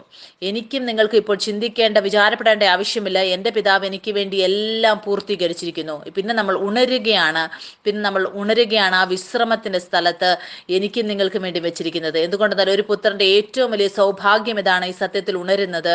അവൻ്റെ സ്വർഗീയ പിതാവ് അവന് വേണ്ടി മുന്നോട്ട് പോയി എല്ലാം, മുന്നോട്ടുള്ള കാര്യങ്ങളെല്ലാം നന്നായി ചെയ്തിരിക്കുന്നു. 11-ാം വാക്യം മുതൽ നമുക്ക് വായിക്കാം. ആകയാൽ നിങ്ങൾ മുമ്പേ പ്രകൃതിയാൽ ജാതികളായിരുന്നു, ജഡത്തിൻ കയ്യാലുള്ള പരിച്ഛേദനയേറ്റ് പരിച്ഛേദനക്കാർ എന്ന പേരുള്ളവരാൽ അഗ്രചർമ്മിക്കാർ എന്ന് വിളിക്കപ്പെട്ടിരുന്നു. അക്കാലത്ത് നിങ്ങൾ ക്രിസ്തുവിനെ കൂടാതെയുള്ളവരും ഇസ്രയേൽ പൗരതയോട് സംബന്ധമില്ലാത്തവരും വാഗ്ദത്തത്തിന്റെ നിയമങ്ങൾക്ക് അന്യരും പ്രത്യാശയില്ലാത്തവരും ലോകത്തിൽ ദൈവമില്ലാത്തവരുമായിരുന്നു എന്ന് ഓർത്തുകൊള്ളുവിൻ.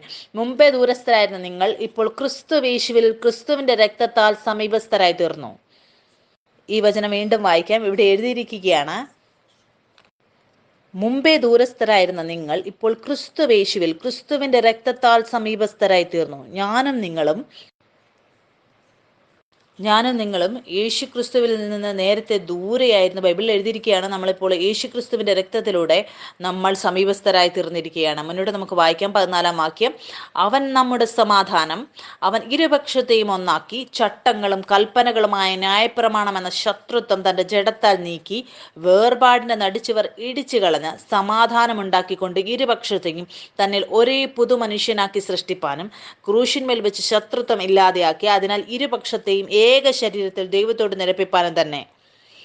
അവൻ വന്ന് ദൂരത്തായിരുന്ന നിങ്ങൾക്ക് സമാധാനവും സമീപത്തുള്ളവർക്ക് സമാധാനവും സുവിശേഷിച്ചു. അവൻ മുഖാന്തരം നമുക്ക് ഇരുപക്ഷക്കാർക്കും ഏകാത്മാവിനാൽ പിതാവിലേക്ക് പ്രവേശനമുണ്ട്. ആകയാൽ നിങ്ങൾ ഇനി അന്യരും പരദേശികളുമല്ല, വിശുദ്ധന്മാരുടെ സഹപൗരന്മാരും ദൈവത്തിന്റെ ഭവനക്കാരും അത്രേ. ക്രിസ്തു യേശു തന്നെ മൂലക്കല്ലായിരിക്കെ നിങ്ങളെ അപ്പോസ്തോലന്മാരും പ്രവാചകന്മാരും എന്ന അടിസ്ഥാനത്തിന്മേൽ പണിതിരിക്കുന്നു. നിങ്ങൾക്കറിയാമോ മൂലക്കല്ലിൻ്റെ എന്താണെന്ന്? അത് ഏറ്റവും ആദ്യം വെക്കുന്നതാണ്. വചനം എന്താണ് പറയുന്നത്? ക്രിസ്തുയേശു തന്നെ മൂലക്കല്ലായിരിക്കെ നിങ്ങളെ അപ്പോസ്തോലന്മാരും പ്രവാചകന്മാരും എന്ന അടിസ്ഥാനത്തിൽ പണിതിരിക്കുന്നു. അവനിൽ കെട്ടിടം മുഴുവനും യുക്തമായി ചേർന്ന് കർത്താവിൽ വിശുദ്ധ മന്ദിരമായി വളരുന്നു. അവനിൽ നിങ്ങളെയും ദൈവത്തിന്റെ നിവാസമാകേണ്ടതിന് ആത്മാവിനാൽ ഒന്നിച്ചു പണിത് വരുന്നു. മുന്നോട്ട് നമുക്ക് വായിക്കാം. കൊലോസ്യർക്ക് എഴുതിയ ലേഖനം അതിന്റെ 1-ാം അധ്യായത്തിന്റെ 19-ാം വാക്യം. ഇവിടെ എഴുതിയിരിക്കുകയാണ്, അവനിൽ സർവ്വസമ്പൂർണതയും വസിപ്പാനും അവൻ ക്രൂശിൽ ചൊരിഞ്ഞ രക്തം കൊണ്ട് അവൻ മുഖാന്തരം സമാധാനമുണ്ടാക്കി ഭൂമിയിലുള്ളതോ സ്വർഗത്തിലുള്ളതോ സകലത്തെയും അവനെ കൊണ്ട് നിരപ്പിപ്പാനും പിതാവിന് പ്രസാദം തോന്നി. നിങ്ങൾക്കറിയാമോ, ആദം പാപം ചെയ്യുന്നതിന് മുമ്പ്, ഈ സൃഷ്ടിയിൽ പാപം വരുന്നതിന് മുമ്പ് ഒന്നും പ്രശ്നത്തിലായിരുന്നില്ല, എല്ലാം ഒരു യഥാസ്ഥാനത്വത്തിലായിരുന്നു. എല്ലാ പ്രശ്നങ്ങളും ആദം പാപം ചെയ്തപ്പോഴാണ് ഉണ്ടായത്. ബൈബിൾ എഴുതിയിരിക്കുകയാണ്, യേശു ക്രിസ്തുവിൻ്റെ രക്തത്തിലൂടെ ഇപ്പോൾ നമ്മളുടെ പിതാവുമായി ഒരു നിരപ്പുണ്ടായിരിക്കുകയാണ്. എല്ലാ സൃഷ്ടികളും പുത്രന്മാരുടെ വെളിപ്പാടിനായി പ്രത്യാശയോടെ കാത്തിരിക്കുകയാണ്. ഞാനും നിങ്ങളും ഉണരുകയാണ്. ഇപ്പോൾ എത്രയധികം പ്രശ്നങ്ങൾ നമ്മുടെ ചുറ്റുമുണ്ടോ അതെല്ലാം ഒരു യഥാസ്ഥാനത്തിലേക്ക് വരികയാണ്. എനിക്കും നിങ്ങൾക്കും ചെയ്യേണ്ടത് ഇത് മാത്രമാണ്. നമ്മൾ മറന്നു പോകരുത് നമ്മൾ ആരാണെന്ന്, നമ്മുടെ സ്വർഗീയ ജാതിയാണെന്നുള്ള കാര്യം. മുന്നോട്ട് നമുക്ക് വായിക്കുക 21-ാം വാക്യം. മുമ്പേ ദുഷ്പ്രവർത്തികളാൽ മനസ്സുകൊണ്ടകുന്നവരും ശത്രുക്കളുമായിരുന്ന നിങ്ങളെ അവന്റെ മുമ്പിൽ വിശുദ്ധരും നിഷ്കളങ്കരും കുറ്റമില്ലാത്തവരുമായി നിർത്തേണ്ടതിന് അവൻ ഇപ്പോൾ തന്റെ ജഡശരീരത്തിൽ തന്റെ മരണത്താൽ നിരപ്പിച്ചു. ആകാശത്തിന് കീഴെ സകല സൃഷ്ടികളുടെയും ഇടയിൽ ഘോഷിച്ചും പൗലോസ് എന്ന ഞാൻ ശുശ്രൂഷകനായി തീർന്നും നിങ്ങൾ കേട്ടുമിരിക്കുന്ന സുവിശേഷത്തിന്റെ പ്രത്യാശയിൽ നിന്ന് നിങ്ങൾ ഇളകാതെ അടിസ്ഥാനപ്പെട്ടവരും സ്ഥിരതയുള്ളവരുമായി വിശ്വാസത്തിന് നിലനിന്നുകൊണ്ടാൽ അങ്ങനെ അവന്റെ മുമ്പിൽ നിൽക്കും. നിങ്ങൾക്കറിയാമോ യേശുക്രിസ്തു എന്തിനാണ് ഈ ലോകത്ത് ശരീരവുമായി വന്നത് എന്ന്? എന്തുകൊണ്ടെന്നാൽ വചനം എല്ലാ സമയത്തും തലമുറകളായി വചനം പറഞ്ഞുകൊണ്ടിരുന്നു. അങ്ങനെ മറിയം വരെ എത്തി. പിന്നെ യേശുക്രിസ്തു വരികയാണ്. ആളുകൾ അവനെ മനുഷ്യന്റെ പുത്രൻ എന്ന് പറഞ്ഞു. അവൻ ശരീരത്തിൽ വരേണ്ടത് എന്തിനായിരുന്നു? അത് എന്തിനായിരുന്നു ആവശ്യം? എൻ്റെയും നിങ്ങളുടെയും ശരീരത്തിൽ ഉണ്ടായിരുന്ന ശിക്ഷ അനുഭവിക്കാൻ വേണ്ടി. യേശു ചാട്ടവാറടി കൊണ്ടു, അവൻ തലയിൽ മുൾക്കിരീടം വെച്ചു. എന്തിനാണ്? എൻ്റെയും നിങ്ങളുടെയും പ്രവൃത്തികൾക്ക് വേണ്ടി. നിങ്ങൾക്കറിയാമോ യേശുവിൻ്റെ കയ്യിൽ എന്തിനാണ് ആണിയടിച്ചത്? നമ്മുടെ കൈ കൊണ്ട് നമ്മൾ ചെയ്യുന്ന എല്ലാ തെറ്റുകൾക്കും വേണ്ടി. അവൻ്റെ കാലിൽ എന്തിനാണ് ആണിയടിച്ചത്? എല്ലാ തെറ്റുകൾക്കും നമ്മൾ നമ്മുടെ കാലുകൊണ്ട് ചെയ്യുന്നത്. അതുകൊണ്ട് എല്ലാ വിലയും യേശുക്രിസ്തു അവൻ്റെ ശരീരത്തിൽ അത് ഏറ്റു. യേശുക്രിസ്തു എനിക്കും നിങ്ങൾക്കും വേണ്ടിയാണ് അവൻ്റെ പ്രാണനെ നൽകിയത്. സ്വർഗീയ പിതാവിനോട് പറഞ്ഞു ഇവരോട് ക്ഷമിക്കണമെന്ന്. എന്തുകൊണ്ടെന്നാൽ ഇവർ അറിയുന്നില്ല ഇവരെന്താണ് ചെയ്യുന്നത് എന്ന്. ആ ക്ഷമ കൊടുക്കാൻ വേണ്ടി യേശുക്രിസ്തു ആ പ്രവൃത്തി ചെയ്തു. പിന്നെ എന്താണ് സംഭവിച്ചത്? 3-ാം ദിവസം അവൻ ഉയർത്തെഴുന്നേൽക്കുകയാണ്. പാപത്തിൻ്റെയും മരണത്തിൻ്റെയും മുകളിൽ വിജയാളിയായി. ആദം പാപം ചെയ്തപ്പോൾ മരണം ഈ ലോകത്തിലേക്ക് വന്നു. പക്ഷെ സ്വർഗീയ പിതാവ് ഒരിക്കലും ആഗ്രഹിച്ചില്ല മരണം അവൻ്റെ മക്കൾക്ക് വേണ്ടി. നിങ്ങൾക്കറിയാമോ, ലോകത്തു ആളുകളും ഒരിക്കലും മരണം വരുന്നത് ആഗ്രഹിക്കുന്നില്ല. മരണം അത് നമ്മുടേതേ അല്ലായിരുന്നു. എന്തുകൊണ്ടാണ് മനുഷ്യൻ എല്ലാ കാര്യങ്ങളും ചെയ്യുന്നത്? അവരുടെ നീണ്ട ആയുഷ്കാലത്തിന് വേണ്ടിയിട്ടാണ്. അവരുടെ ഹൃദയത്തിൽ എവിടെയോ ആ ഒരു കാര്യം അറിയാം, മരണം അതൊരു മേഖലയിലും അത് നമ്മുടേതല്ല എന്നറിയാം. എന്തുകൊണ്ടെന്നാൽ ഞാനും നിങ്ങളും സൃഷ്ടിക്കപ്പെട്ടവർ എന്നേക്കും ജീവിക്കാൻ വേണ്ടിയായിരുന്നു. പക്ഷെ മരണം പാപത്തിലൂടെ വരുവാനിടയായി. യേശുക്രിസ്തു ആ മരണത്തിന് മുകളിൽ വിജയാളിയായി എല്ലാ വിലയും അവൻ അടയ്ക്കുവാനിടയായി, എന്നെയും നിങ്ങളെ വിടുവിക്കാൻ വേണ്ടി. ഇപ്പോൾ പറയുകയാണ്, പോയി എല്ലാ ലോകത്തിലും ഈ സുവിശേഷം അറിയിക്കാൻ യേശുക്രിസ്തു വന്നിരിക്കുന്നു. അവൻ നമ്മളെ അനാഥരായി വിട്ടിട്ടില്ല. എന്തുകൊണ്ടെന്നാൽ എൻ്റെ ഏറ്റവും വലിയ വിശ്രമം ഞാൻ യേശുക്രിസ്തുവിൽ വന്നപ്പോൾ ഇതായിരുന്നു. ഈ ലോകത്ത് ആളുകൾ പറയാറുണ്ട് എല്ലാ ദൈവങ്ങളും ഒന്നാണ് എന്ന്. അങ്ങനെ നമ്മൾ പറഞ്ഞാൽ എല്ലാ നായ്ക്കളും ഒന്നാണെന്ന് നമ്മൾ പറയുമോ? ഒരു മരത്തിൽ നിന്ന് നമുക്ക് ആപ്പിളും അനാറും ചിക്കുവും ഒക്കെ കിട്ടുമോ? ഇല്ല. എല്ലാ പ്രശ്നങ്ങളും വന്നത് പാപത്തിലൂടെയാണ്. ഞാൻ നന്ദി അർപ്പിക്കുന്നു, ഞാൻ അവൻ്റെ നാമത്തെ അറിയുവാൻ എനിക്ക് അവസരം ലഭിച്ചു. എനിക്ക് എന്നെക്കുറിച്ച് അവനെ എല്ലാം നേരത്തെ അറിയാമായിരുന്നു. ഇപ്പോൾ എനിക്ക് അവസരം ലഭിച്ചിരിക്കുകയാണ് ഞാൻ അവനെക്കുറിച്ച് അറിയാനുള്ള അവസരം. എൻ്റെ രണ്ടാമത്തെ വിശ്രമം ഇതായിരുന്നു. എനിക്ക് വിചാരപ്പെടേണ്ട ആവശ്യമില്ല. എന്തുകൊണ്ടെന്നാൽ എൻ്റെ സ്വർഗീയ പിതാവ് എനിക്ക് വേണ്ടി വിചാരപ്പെടുന്നു. ഞാൻ പിതാവിന് നന്ദി അർപ്പിക്കുന്നു. അവൻ എന്നെ ആ സത്യത്തിൽ ഉണർത്തി. ഇന്ന് ലോകം ചിന്തിക്കുന്നത് പോലെയല്ല. അവർ ചിന്തിക്കുകയാണ് ഈ ലോകത്തെ സൃഷ്ടിച്ചവൻ ആരുമില്ല എന്നവർ ചിന്തിക്കുകയാണ്. പക്ഷേ ഏറ്റവും വലിയ വിശ്രമം ഇതാണ്. ഇത് അറിയുന്നത് പ്രശ്നം നമ്മുടെ ചുറ്റുമുണ്ട്, പക്ഷെ ഒരാളുണ്ട്, എല്ലാം യഥാസ്ഥാനത്തേക്ക് കൊണ്ടുവരുന്ന ആൾ. ആ യഥാസ്ഥാനത്തേക്ക് കൊണ്ടുവരുന്നത് അവൻ്റെ പുത്രനിലൂടെയാണ്, യേശു ക്രിസ്തുവിലൂടെയാണ്. ഞാൻ തിരിച്ചിപ്പോൾ എൻ്റെ പിതാവിൻ്റെ അടുത്തേക്ക് വന്നിരിക്കുകയാണ്. ഞാൻ എപ്പോൾ ബൈബിൾ വായിക്കുന്നുവോ അപ്പോഴല്ലേ എനിക്ക് തോന്നുമായിരുന്നു ഞാനിവനെ അറിയുന്നുവെന്ന്. എന്തുകൊണ്ടെന്നാൽ എനിക്കറിയാമായിരുന്നു, ഞാനിപ്പോൾ അറിയുന്നു ഞാൻ ഉൽപ്പത്തിക്ക് മുമ്പേ അവനോട് കൂടെ ഉണ്ടായിരുന്നുവെന്ന്. നിങ്ങളും ചിലപ്പോൾ ഇത് അറിയുന്നുണ്ടാവും. നിങ്ങൾക്ക് ഈ വചനം കേൾക്കുമ്പോൾ തോന്നുമായിരിക്കാം ഞാനിത് അറിയുന്നു, എനിക്ക് മനസ്സിലാകുന്നുവെന്ന്. എന്തുകൊണ്ടെന്നാൽ നിങ്ങളും അവനോടുകൂടെ ലോകസ്ഥാപനത്തിന് മുമ്പേ അവനിലുണ്ടായിരുന്നു. സ്വർഗീയ പിതാവും പറയുകയാണ്, എൻ്റെ ആടുകൾ എൻ്റെ ശബ്ദം തിരിച്ചറിയുന്നുവെന്ന്. ഞാൻ എൻ്റെ മമ്മിയോടും പറയും, ആ ദിവസത്തെക്കുറിച്ച് ഞാൻ ബൈബിൾ വായിക്കുമ്പോൾ എനിക്ക് വളരെ ഇഷ്ടമാണ്. എനിക്ക് തോന്നുകയാണ് ഞാനിത് നേരത്തെ അറിയുന്നുവെന്ന്. നിങ്ങൾ ഏതെങ്കിലും കുഞ്ഞു കുട്ടികളോട് യേശുക്രിസ്തുവിനോട് പറയുമ്പോൾ അല്ലെങ്കിൽ ചർച്ചിലേക്ക് കൊണ്ടുപോയാൽ അവർ വളരെ സന്തോഷത്തോടു കൂടെ യേശുക്രിസ്തുവിനെ കുറിച്ച് കേൾക്കാറുണ്ട്. എന്തുകൊണ്ടാണ്? നമ്മളെല്ലാം യേശുക്രിസ്തുവിൽ നിന്നാണ് വന്നത്. നമ്മൾ നമ്മുടെ പിതാവിൻ്റെ ശബ്ദത്തെ തിരിച്ചറിയുന്നു. ഇത് നമ്മുടെ അവകാശമാണ്. ഇത് ആരെങ്കിലും പഠിപ്പിക്കേണ്ട ആവശ്യമില്ല. മുന്നോട്ട് നമുക്ക് വായിക്കാം. കൊലോസ്യർ 2-ാം അധ്യായം ഇതിൻ്റെ 8-ാം വാക്യത്തിൽ എഴുതിയിരിക്കുകയാണ്, തത്വജ്ഞാനവും വെറും വഞ്ചനയും കൊണ്ട് ആരും നിങ്ങളെ കവർന്നു കളയാതിരിപ്പാൻ സൂക്ഷിപ്പിൻ. അത് മനുഷ്യരുടെ സമ്പ്രദായത്തിന് ഒത്തവണ്ണം, ലോകത്തിന്റെ ആദ്യ പാഠങ്ങൾക്ക് ഒത്തവണ്ണമല്ലാതെ ക്രിസ്തുവിന് ഒത്തവണ്ണമുള്ളതല്ല. വചനം എന്താണ് പറയുന്നത്? സൂക്ഷിക്കണം, വഞ്ചിക്കപ്പെടരുത്. വഞ്ചന എന്താണ്? നമ്മുടേതായിട്ടുള്ള കാര്യങ്ങൾ എടുക്കുന്നതാണ് വഞ്ചന. മനുഷ്യർ ആരെങ്കിലും നിങ്ങളോട് പറയാം 40-ലോ 60-ലോ ഇങ്ങനെ ഇന്ന രോഗങ്ങൾ വരുമെന്ന് പറഞ്ഞാൽ ഈ ലോകത്തിലെ ജ്ഞാനം നമുക്കുള്ളതല്ല. യേശുക്രിസ്തുവിലൂടെ നമ്മൾ പുതിയൊരു മേഖലയിൽ പ്രവേശിച്ചിരിക്കുകയാണ്.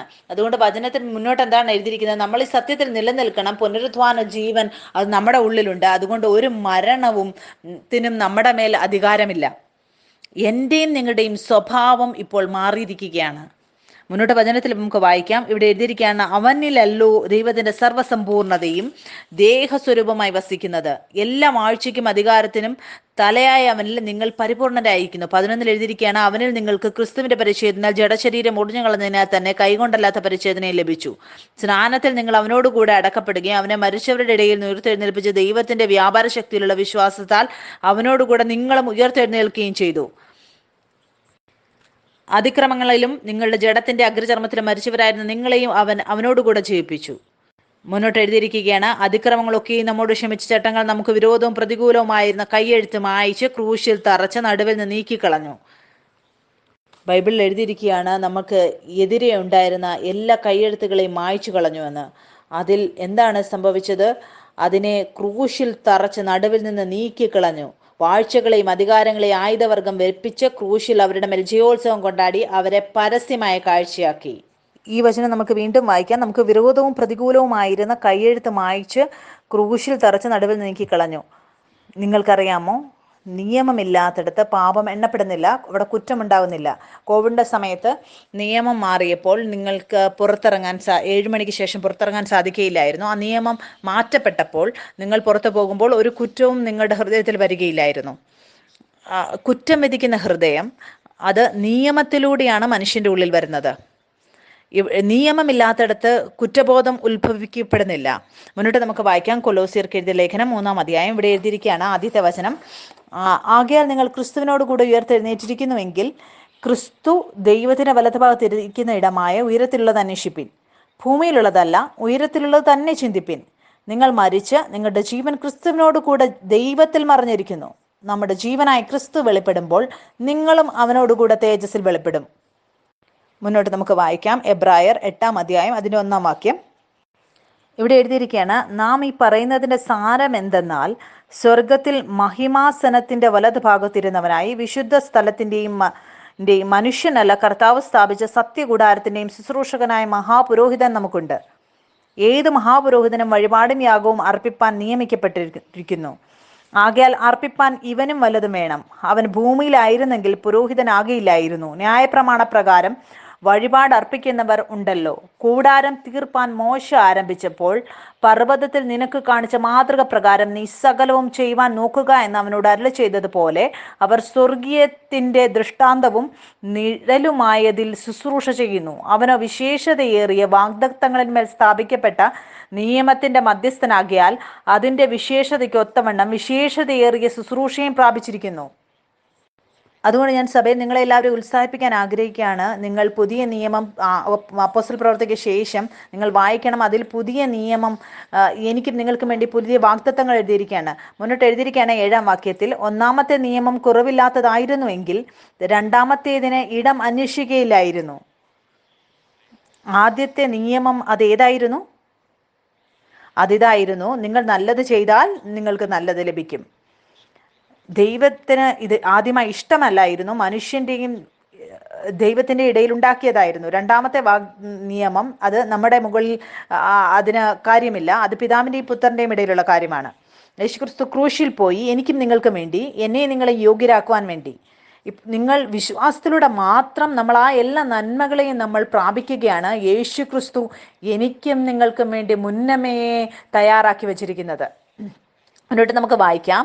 ഒന്നാമത്തെ നിയമം കുറവില്ലാത്തതായിരുന്നുവെങ്കിൽ രണ്ടാമത്തേതിന് ഇടം അന്വേഷിക്കുകയില്ലായിരുന്നു. എന്നാൽ അവൻ അവരെ ആക്ഷേപിച്ചുകൊണ്ട് അരുളി ചെയ്യുന്നത്, ഞാൻ ഇസ്രയേൽ ഗൃഹത്തോടും യഹൂദ ഗൃഹത്തോടും പുതിയൊരു നിയമം ചെയ്യുന്ന കാലം വരുമെന്ന് കർത്താവിന്റെ അരുളപ്പാട്. ഞാൻ അവരുടെ പിതാക്കന്മാരെ കൈക്ക് പിടിച്ച് മിസ്രയീം ദേശത്ത് നിന്ന് കൊണ്ടുവന്ന നാളിൽ ഞാൻ അവരോട് ചെയ്ത നിയമം പോലെയല്ല, അവർ എൻ്റെ നിയമത്തിൽ നിലനിന്നില്ല, ഞാൻ അവരെ ആദരിച്ചതുമില്ല എന്ന് കർത്താവിന്റെ അരുളപ്പാട്. ഈ കാലം കഴിഞ്ഞ ശേഷം ഞാൻ ഇസ്രയേൽ ഗൃഹത്തോട് ചെയ്യുവാനിരിക്കുന്ന നിയമം ഇങ്ങനെയാകുന്നു. ഞാൻ എൻ്റെ ന്യായപ്രമാണം അവരുടെ ഉള്ളിലാക്കി അവരുടെ ഹൃദയങ്ങളിൽ എഴുതും. ഞാൻ അവർക്ക് ദൈവമായും അവർ എനിക്ക് ജനമായും ഇരിക്കും. ഇനി അവരിൽ ആരും തന്റെ കൂട്ടുകാരനെയും തന്റെ സഹോദരനെയും കർത്താവിനെ അറിയുക എന്ന് ഉപദേശിക്കുകയില്ല. അവർ അപാലവൃതം എല്ലാവരും എന്നെ അറിയും. ഞാൻ അവരുടെ അകൃത്യങ്ങളെക്കുറിച്ച് കരുണയുള്ളവനാകും, അവരുടെ പാപങ്ങളെ ഇനി ഓർക്കുകയുമില്ല എന്ന് കർത്താവിന്റെ അരുളപ്പാട്. ദൈവം നിങ്ങളുടെ പാപങ്ങളെ ഓർക്കുന്നില്ല എങ്കിൽ ആരാണ് നിങ്ങളെ ഇന്ന് നിങ്ങളുടെ പാപങ്ങൾ ഓർമ്മപ്പെടുത്തുന്നത്? നിങ്ങൾക്കറിയാമോ, നിങ്ങൾ മനുഷ്യരുടെ ഇടയിൽ നിങ്ങളുടെ ബഹുമാനം തിരയാതിരിക്കുക. നിങ്ങളുടെ പിതാവ് നിങ്ങളുടെ കുറിച്ച് പറയുകയാണ്, അവൻ നിങ്ങളുടെ പാപങ്ങൾ ഓർക്കുന്നില്ല എങ്കിൽ നിങ്ങൾ ആ സത്യത്തെ മാത്രം പിടിച്ചുകൊണ്ട് മുന്നോട്ട് പോകുക. യേശു ക്രിസ്തു നമ്മുടെ കഴിഞ്ഞതും ഇന്നത്തെയും നാളത്തെയും എല്ലാ പാപങ്ങളെയും അവൻ മായ്ച്ചു കളഞ്ഞു. ഇന്ന് നമ്മൾ നിലനിൽക്കുന്നത് അവന്റെ നീതിയിലാണ്. എന്തുകൊണ്ടെന്നാൽ വചനത്തിൽ എഴുതിയിരിക്കുകയാണ്, ഒരു കുറ്റബോധമുള്ള ഹൃദയം ദൈവത്തിൽ നിന്നൊന്നും പ്രാപിക്കാൻ സാധിക്കുകയില്ല. എല്ലാ കാര്യങ്ങളും നിങ്ങൾക്ക് ജീവിതത്തിൽ പ്രാപിക്കാൻ സാധിക്കുന്നത് അത് സ്വർഗീയ ആരോഗ്യത്തിൽ നിലനിൽക്കുന്നതാണെങ്കിലും അത് നിങ്ങൾക്ക് ലഭിക്കുന്നത് ഒരു നീതി ബോധത്തിൽ ഉണരുന്നതിലൂടെ മാത്രമേ ലഭിക്കുകയുള്ളൂ. ഞാനും നിങ്ങളും ഉണരുകയാണ് അവൻ നമുക്കുള്ള എത്ര അധികം നീതിമാന്മാരാക്കി എന്നുള്ളതിൽ. അങ്ങനെ പതിയെ പതിയെ ആ നീതി സ്വർഗത്തിൽ നിന്ന് ഒഴുകുമ്പോൾ നിങ്ങളുടെ ശരീരവും ആ സ്വർഗീയ ജീവൻ പ്രാപിച്ചുകൊണ്ടേയിരിക്കും. അതുകൊണ്ട് റോമർക്ക് എഴുതിയ ലേഖനത്തിലും എഴുതിയിരിക്കുകയാണ്, ശരീരം പാപം മുഖാന്തരം മരിച്ചുവെങ്കിലും ആത്മാവ് അത് ജീവിച്ചിരിക്കുകയാണ്. അത് ജീവിച്ചിരിക്കുന്നത് നീതിയിലൂടെയാണ്. മുന്നോട്ട് എഴുതിയിരിക്കുകയാണ്, ആ ആത്മാവ് യേശു ക്രിസ്തുവിനെ മരിച്ചവരുടെ ഇടയിൽ നിന്ന് ഉയർപ്പിച്ച ആ പുനരുത്ഥാനത്തിന്റെ ആത്മാവ് അത് ഇപ്പോൾ നമ്മുടെ ഉള്ളിൽ വസിക്കുകയാണ്. മരിച്ചവരെക്ക് ജീവൻ നൽകുന്ന ആത്മാവ് അത് ഈ ശരീരത്തിനും ജീവൻ നൽകുവാൻ ഇടയാകും. എത്രയധികം നിങ്ങൾ ഉണരുന്നുവോ ഈ ചിന്തയിൽ, ഈ നീതിയുടെ തിരിച്ചറിവിൽ, ആ വിവേകത്തിൽ, നിങ്ങളുടെ ശരീരത്തിലും രോഗമുണ്ടെങ്കിൽ നിങ്ങൾ ഈ തിരിച്ചറിവിൽ ഉണരുന്നതിലൂടെ അത് നിങ്ങളുടെ ശരീരം വിട്ടു പോകുവാൻ ഇടയാകും. കുറ്റമില്ലാത്തടത്ത് നിങ്ങൾക്ക് ജീവൻ പ്രാപിക്കാൻ സാധിക്കും. അതുകൊണ്ടാണ് വചനത്തിൽ എഴുതിയിരിക്കുന്നത്, ആർ കൃപയെ സമൃദ്ധിയായി പ്രാപിച്ചോ, നീതിയെ ഇവിടെ വരം പ്രാപിച്ചോ, അവർക്ക് അവരുടെ ജീവിതത്തിൽ വിജയാളികളാകാൻ സാധിക്കും. മുന്നോട്ട് വചനത്തിൽ നമുക്ക് വായിക്കാം, ഞാൻ അവരുടെ അകൃത്യങ്ങളെക്കുറിച്ച് കരുണയുള്ളവനാകും, അവരുടെ പാപങ്ങളെ ഇനി ഓർക്കുകയുമില്ല എന്ന് കർത്താവിന്റെ അരുളപ്പാട്. പുതിയതെന്ന് പറയുന്നതിനാൽ ആദ്യത്തേതിനെ പഴയതാക്കിയിരിക്കുന്നു. എന്നാൽ പഴയതാക്കുന്നതും ജീർണിക്കുന്നതും എല്ലാം നീങ്ങിപ്പോവാൻ എടുത്തിരിക്കുന്നു. പുത്രൻ ശുശ്രൂഷ ചെയ്യുന്നത് പുതിയ നിയമത്തിൻ്റെതാണ്. യേശു ക്രിസ്തു ഉയർത്തെഴുന്നേറ്റ പ്രവൃത്തി, ഗലാത്യർ, കൊരിന്ത്യർ, അപ്പോസ്തല പ്രവൃത്തി, ഞാൻ ഉത്സാഹിപ്പിക്കാൻ ആഗ്രഹിക്കുകയാണ്. നിങ്ങൾ ഈ ലേഖനങ്ങൾ വായിച്ച് ധ്യാനിക്കണം. മുന്നോട്ട് നമുക്ക് വായിക്കാം. 2 കൊരിന്ത്യർ അതിൻ്റെ 5-ാം അധ്യായം അതിൻ്റെ 17-ാം വാക്യം നമുക്ക് വായിക്കാം. ഇവിടെ എഴുതിയിരിക്കുകയാണ്, ഒരുത്തൻ ക്രിസ്തുവിലായാൽ അവൻ പുതിയ സൃഷ്ടിയാകുന്നു. നിങ്ങൾ യേശു ക്രിസ്തുവിൽ വിശ്വസിക്കുന്നുണ്ടോ? എല്ലാവരും ഹാ എന്നാണ് എങ്കിൽ നിങ്ങൾ പുതിയ സൃഷ്ടിയാണ്. അങ്ങനെയുള്ള സൃഷ്ടി, ഇതിനു മുമ്പ് ലോകത്തിൽ ഇല്ലാതിരുന്ന സൃഷ്ടി. ആദമും മണ്ണിൽ നിന്നാണ് അവനെ ഉണ്ടാക്കിയത്. ദൈവം അവൻ്റെ മൂക്കിൽ ജീവശ്വാസമൂതി. പക്ഷെ ഞാനും നിങ്ങളും അവനിൽ നിന്നും ജനിച്ചിരിക്കുകയാണ്. അതിനാണ് വചനത്തിൽ എഴുതിയിരിക്കുന്നത്, ഇപ്പോൾ ക്രിസ്തുവിൽ ഞാനും നിങ്ങളും ഒരു പുതിയ സൃഷ്ടിയെ പോലെയാണ് എന്ന്. മുന്നോട്ട് നമുക്ക് വായിക്കാം. എഴുതിയിരിക്കുകയാണ്, ഒരുത്തൻ ക്രിസ്തുവിലായാൽ അവൻ പുതിയ സൃഷ്ടിയാകുന്നു, പഴയത് കഴിഞ്ഞുപോയി, ഇതാ അത് പുതിയതായി തീർന്നിരിക്കുന്നു. അതിനൊക്കെയും ദൈവം തന്നെ കാരണഭൂതൻ. അവൻ നമ്മെ ക്രിസ്തു മൂലം തന്നോട് നിരപ്പിച്ചു. നിരപ്പിന്റെ ശുശ്രൂഷ ഞങ്ങൾക്ക് തന്നിരിക്കുന്നു. ദൈവം ലോകത്തിന്റെ ലംഘനങ്ങളെ കടക്കിടാതെ ലോകത്തെ ക്രിസ്തുവിനാൽ തന്നോട് നിരപ്പിച്ചു പോന്നു. ഈ നിരപ്പിന്റെ വചനം ഞങ്ങളുടെ പക്കൽ ഭരമേൽപ്പിച്ചിരിക്കുന്നു. അതിന്റെ അർത്ഥം ഇതാണ്, എത്ര നഷ്ടപ്പെട്ടു പോയിരിക്കുന്ന പുത്രന്മാരുണ്ട്, അവരെ തിരിച്ചു കുടുംബത്തിലേക്ക് വിളിക്കാൻ എന്നെയും നിങ്ങളെയും വേർതിപ്പെടുത്തിയിരിക്കുകയാണ്. അതുകൊണ്ട് നമ്മൾ മുന്നോട്ട് നമുക്ക് വായിക്കാം. ആകയാൽ ഞങ്ങൾ ക്രിസ്തുവിന് വേണ്ടി സ്ഥാനാപതികളായ ദൈവത്തോട് നിരന്നുകൊള്ളുവിനെന്ന് ക്രിസ്തുവിന് പകരം അപേക്ഷിക്കുന്നു. അത് ദൈവം ഞങ്ങൾ മുഖാന്തരം പ്രബോധിപ്പിക്കുന്നത് പോലെ ആകുന്നു. പാപം അറിയാത്തവൻ, എത്ര പേർ ഇന്ന് ഈ വചനം കേൾക്കുന്നുവോ അത് പുതിയവരാണ് എങ്കിൽ നിങ്ങൾ ദൈവവുമായിട്ട് നിരന്നുകൊള്ളുവിൻ. മുന്നോട്ട് എഴുതിയിരിക്കുകയാണ്, പാപം അറിയാത്തവനെ നാം അവനിൽ ദൈവത്തിന്റെ നീതിയാകേണ്ടതിന് അവൻ നമുക്ക് വേണ്ടി പാപമാക്കി. നിങ്ങൾക്കറിയാമോ, പാപം അറിയാത്തവനെ അവൻ സ്വയം പാപമായി തീരുകയാണ്. ഞാനും നിങ്ങളും അവനിലൂടെ പിതാവിൻ്റെ നീതിയാവേണ്ടതിന്. നിങ്ങൾക്കറിയാമോ, മരണം അത് ആദമിലൂടെയാണ് വന്നത്. അതുകൊണ്ട് ഒരു ചെറിയ കുട്ടി ജനിക്കുമ്പോൾ അത് ഉറപ്പാണ് ഒരു ദിവസം മരണം കാണും. ആദമിൽ എല്ലാ വസ്തുക്കളും നമ്മൾ കാണുന്നത് എല്ലാം നിങ്ങൾക്കറിയാമോ, മരണം ആദമിലൂടെയാണ് വന്നത്. അതുകൊണ്ട് ഒരു ചെറിയ കുട്ടി ജനിക്കുമ്പോൾ ഉറപ്പാണ് ഒരു ദിവസം അത് മരണത്തെ കാണുമെന്ന്. ആദമിൽ എല്ലാ വസ്തുക്കളും നമ്മൾ കാണുന്നത് അതെല്ലാം മരണത്തിലേക്കാണ് പോയിക്കൊണ്ടിരിക്കുന്നത്. പക്ഷെ ഞാനും നിങ്ങളും പുതിയ സൃഷ്ടി, നമ്മൾ ജീവനിലേക്ക് പ്രവേശിച്ചു കഴിഞ്ഞിരിക്കുന്നവർ. ജീവനാണ് നമ്മുടെ അവകാശം. ആ നീതിയാണ് എല്ലാ മരണത്തിന്റെ അംശങ്ങളെയും നമ്മുടെ ഉള്ളിൽ നിന്ന് പുറത്തേക്ക് കളയുന്നത്. ആ നീതിയാണ് എല്ലാ പ്രശ്നങ്ങളും നമ്മുടെ ജീവിതത്തിൽ ഉണ്ടാകുന്നത്. അത് ഏത് മേഖലയിലാണെങ്കിലും അതിനെ ശരിയായ അവസ്ഥയിലേക്ക് കൊണ്ടുവരുന്നത്. ആ നീതിയാണ് ആരുടെ അകത്തെങ്കിലും രോഗം എന്താണ്? അത് ജീവന്റെ കുറവാണ്. നീതി ചെല്ലുമ്പോൾ അവരുടെ ജീവിതത്തിൽ ആ സമൃദ്ധി വെളിപ്പെടുകയാണ്. ദൈവത്തിന്റെ പുത്രന്റെ തിരിച്ചറിവിൽ നമ്മൾ നടക്കുമ്പോൾ എല്ലാ മരണവും നമ്മുടെ വഴിയിൽ വരുന്നത്, അത് നമ്മൾ ജീവനിലേക്ക് മാറുന്നത് നമ്മൾക്ക് കാണാൻ സാധിക്കും. കോട്ട് കേഫ് അവരുടെ എതിരായിട്ട് വരികയാണെങ്കിൽ അതും ഒരു മരണത്തിന് തുല്യമാണ്. പുത്രൻ ചെല്ലുമ്പോൾ ആ മരണത്തെ നീക്കി ജീവനെ തന്നോട് കൂടെ കാണുകയാണ്. ആദമിന്റെ വംശം മുഴുവനും എല്ലാം മനുഷ്യജാതിയാണ്. പക്ഷെ ഞാനും നിങ്ങളും ദൈവത്തിൽ നിന്ന് ജനിച്ചവരാണ്, ഒരു പുതിയ സൃഷ്ടിയാണ്. ഞാൻ എന്നെ തന്നെ മനുഷ്യജാതിയിലായി കാണാറില്ല. മനുഷ്യർക്ക് പ്രശ്നങ്ങൾ ഉണ്ടാകാം, പക്ഷെ ദൈവത്തിന്റെ പുത്രന്മാർക്കില്ല. ആദം ഈ ലോകത്തിൽ നിന്ന് ജനിച്ച മണ്ണിൽ നിന്ന് ജനിച്ചതാണ്. പക്ഷെ ഞാനും നിങ്ങളും സ്വർഗത്തിൽ നിന്ന് ജനിച്ചവരാണ്. ആദമിനെ സൃഷ്ടിച്ചു. എല്ലാം ആദമിൽ നിന്നുള്ളത് എല്ലാം സൃഷ്ടിയിലാണ് എണ്ണപ്പെടുന്നത്. പക്ഷെ ഞാനും നിങ്ങളും യേശുക്രിസ്തുവിൽ വിശ്വസിച്ചപ്പോൾ നമ്മൾ യേശുക്രിസ്തുവിലൂടെ ജനിച്ചിരിക്കുകയാണ്, ആ മോണോജീനിലൂടെ. ആദം പാപിയായിട്ട് എണ്ണപ്പെട്ടു. എന്തുകൊണ്ടെന്നാൽ അവൻ ദൈവത്തിന്റെ കൽപ്പനയെ ലംഘിച്ചു. ആദമിലൂടെ എല്ലാ ജാതിയും മനുഷ്യജാതി അവർ പാപിയുടെ തിരിച്ചറിവിൽ വീണു. പാപം അവർ ചെയ്തതറിയുന്നില്ല, ആ രക്തത്തിൽ പാപത്തിന്റെ തിരിച്ചറിവുണ്ടായിരുന്നു. പക്ഷെ യേശു ക്രിസ്തുവിൽ നമ്മൾ പിതാവിന്റെ നീതിയായിരിക്കുകയാണ് ഇപ്പോൾ. ഇത് നമ്മുടെ പ്രവൃത്തിയിലൂടെയല്ല, അവന്റെ നന്മയിലൂടെ നമ്മൾക്ക് ലഭിച്ചതാണ്. വരാനുള്ള ദിവസങ്ങളിൽ നമ്മൾ അധികമായി ഈ കാര്യങ്ങൾ പഠിക്കും. നീതിയുടെ വിഷയത്തെക്കുറിച്ച്, എങ്ങനെയാണ് പാപം ഈ ശരീരത്തിൽ ഈ രക്തത്തിൽ വന്നത് എന്ന്. പക്ഷെ യേശു ക്രിസ്തുവിലൂടെ, വിശ്വാസത്തിലൂടെ, ആത്മാവിൽ നമ്മൾ നമ്മളെ തന്നെ നീതിയിലാണ് കാണുന്നത്. എന്തുകൊണ്ടെന്നാൽ യേശു ക്രിസ്തു ക്രൂശിൽ ചെയ്ത കാര്യം അതൊരടയാളമായിരുന്നു. എല്ലാം ഞാൻ ആയിരുന്നത് അവൻ ആയിത്തീർന്നു. എന്തുകൊണ്ടെന്നാൽ യേശു ക്രിസ്തുവിൻ്റെതെല്ലാം വിശ്വാസത്തിലൂടെ ഇന്ന് എനിക്കും നിങ്ങൾക്കും ഞാനും നിങ്ങളും പ്രാപിക്കാൻ വേണ്ടി ഞാൻ ഉത്സാഹിപ്പിക്കാൻ ആഗ്രഹിക്കുകയാണ്. എത്ര പുതിയ ആളുകൾ ഇത് കേൾക്കുന്നുവോ നിങ്ങൾക്ക് എന്നോടുകൂടെ പ്രാർത്ഥിക്കാൻ സാധിക്കും യേശു ക്രിസ്തുവിനെ സ്വീകരിക്കാൻ വേണ്ടി. അതുകൊണ്ടെന്നാൽ നിങ്ങൾ ബൈ ചാൻസിലല്ല ഇത് കേൾക്കുന്നത്. യേശു ക്രിസ്തു നിങ്ങളെ അറിയുന്നു, അവൻ ആഗ്രഹിക്കുന്നു ഇപ്പോൾ നിങ്ങൾ അവനെ അധികമായി അറിയണമെന്ന്. നിങ്ങളെല്ലാവരും എന്നോടുകൂടെ ഏറ്റു പ്രാർത്ഥിക്കുക. യേശുവേ, ഞാൻ വിശ്വസിക്കുന്നു അങ്ങ് ദൈവത്തിൻ്റെ പുത്രനാണ് എന്ന്. അങ്ങ് ക്രൂശിൽ എൻ്റെ പാപങ്ങൾക്ക് വേണ്ടി മരിച്ചു. ഈ സമയത്ത് ഞാൻ അങ്ങയുടെ കൃപയെ ഞാൻ സ്വീകരിക്കുന്നു. പരിശുദ്ധാത്മാ വരിക, എന്നെ നിറയ്ക്കുക. Come in them. Father, I thank you that you waited for this day, and that even as your lost children come back home to you, you say that there's celebration in heaven because your lost children have come back home to you. I just speak your peace upon them right now, that they won't leave this place the same like they came, Father. I thank you when you've come in, there's light, and your light repels every darkness in their life. I just thank you, Father, for your peace that is in them, and Father, that you will keep revealing yourself to them in a way that they've never known you existed.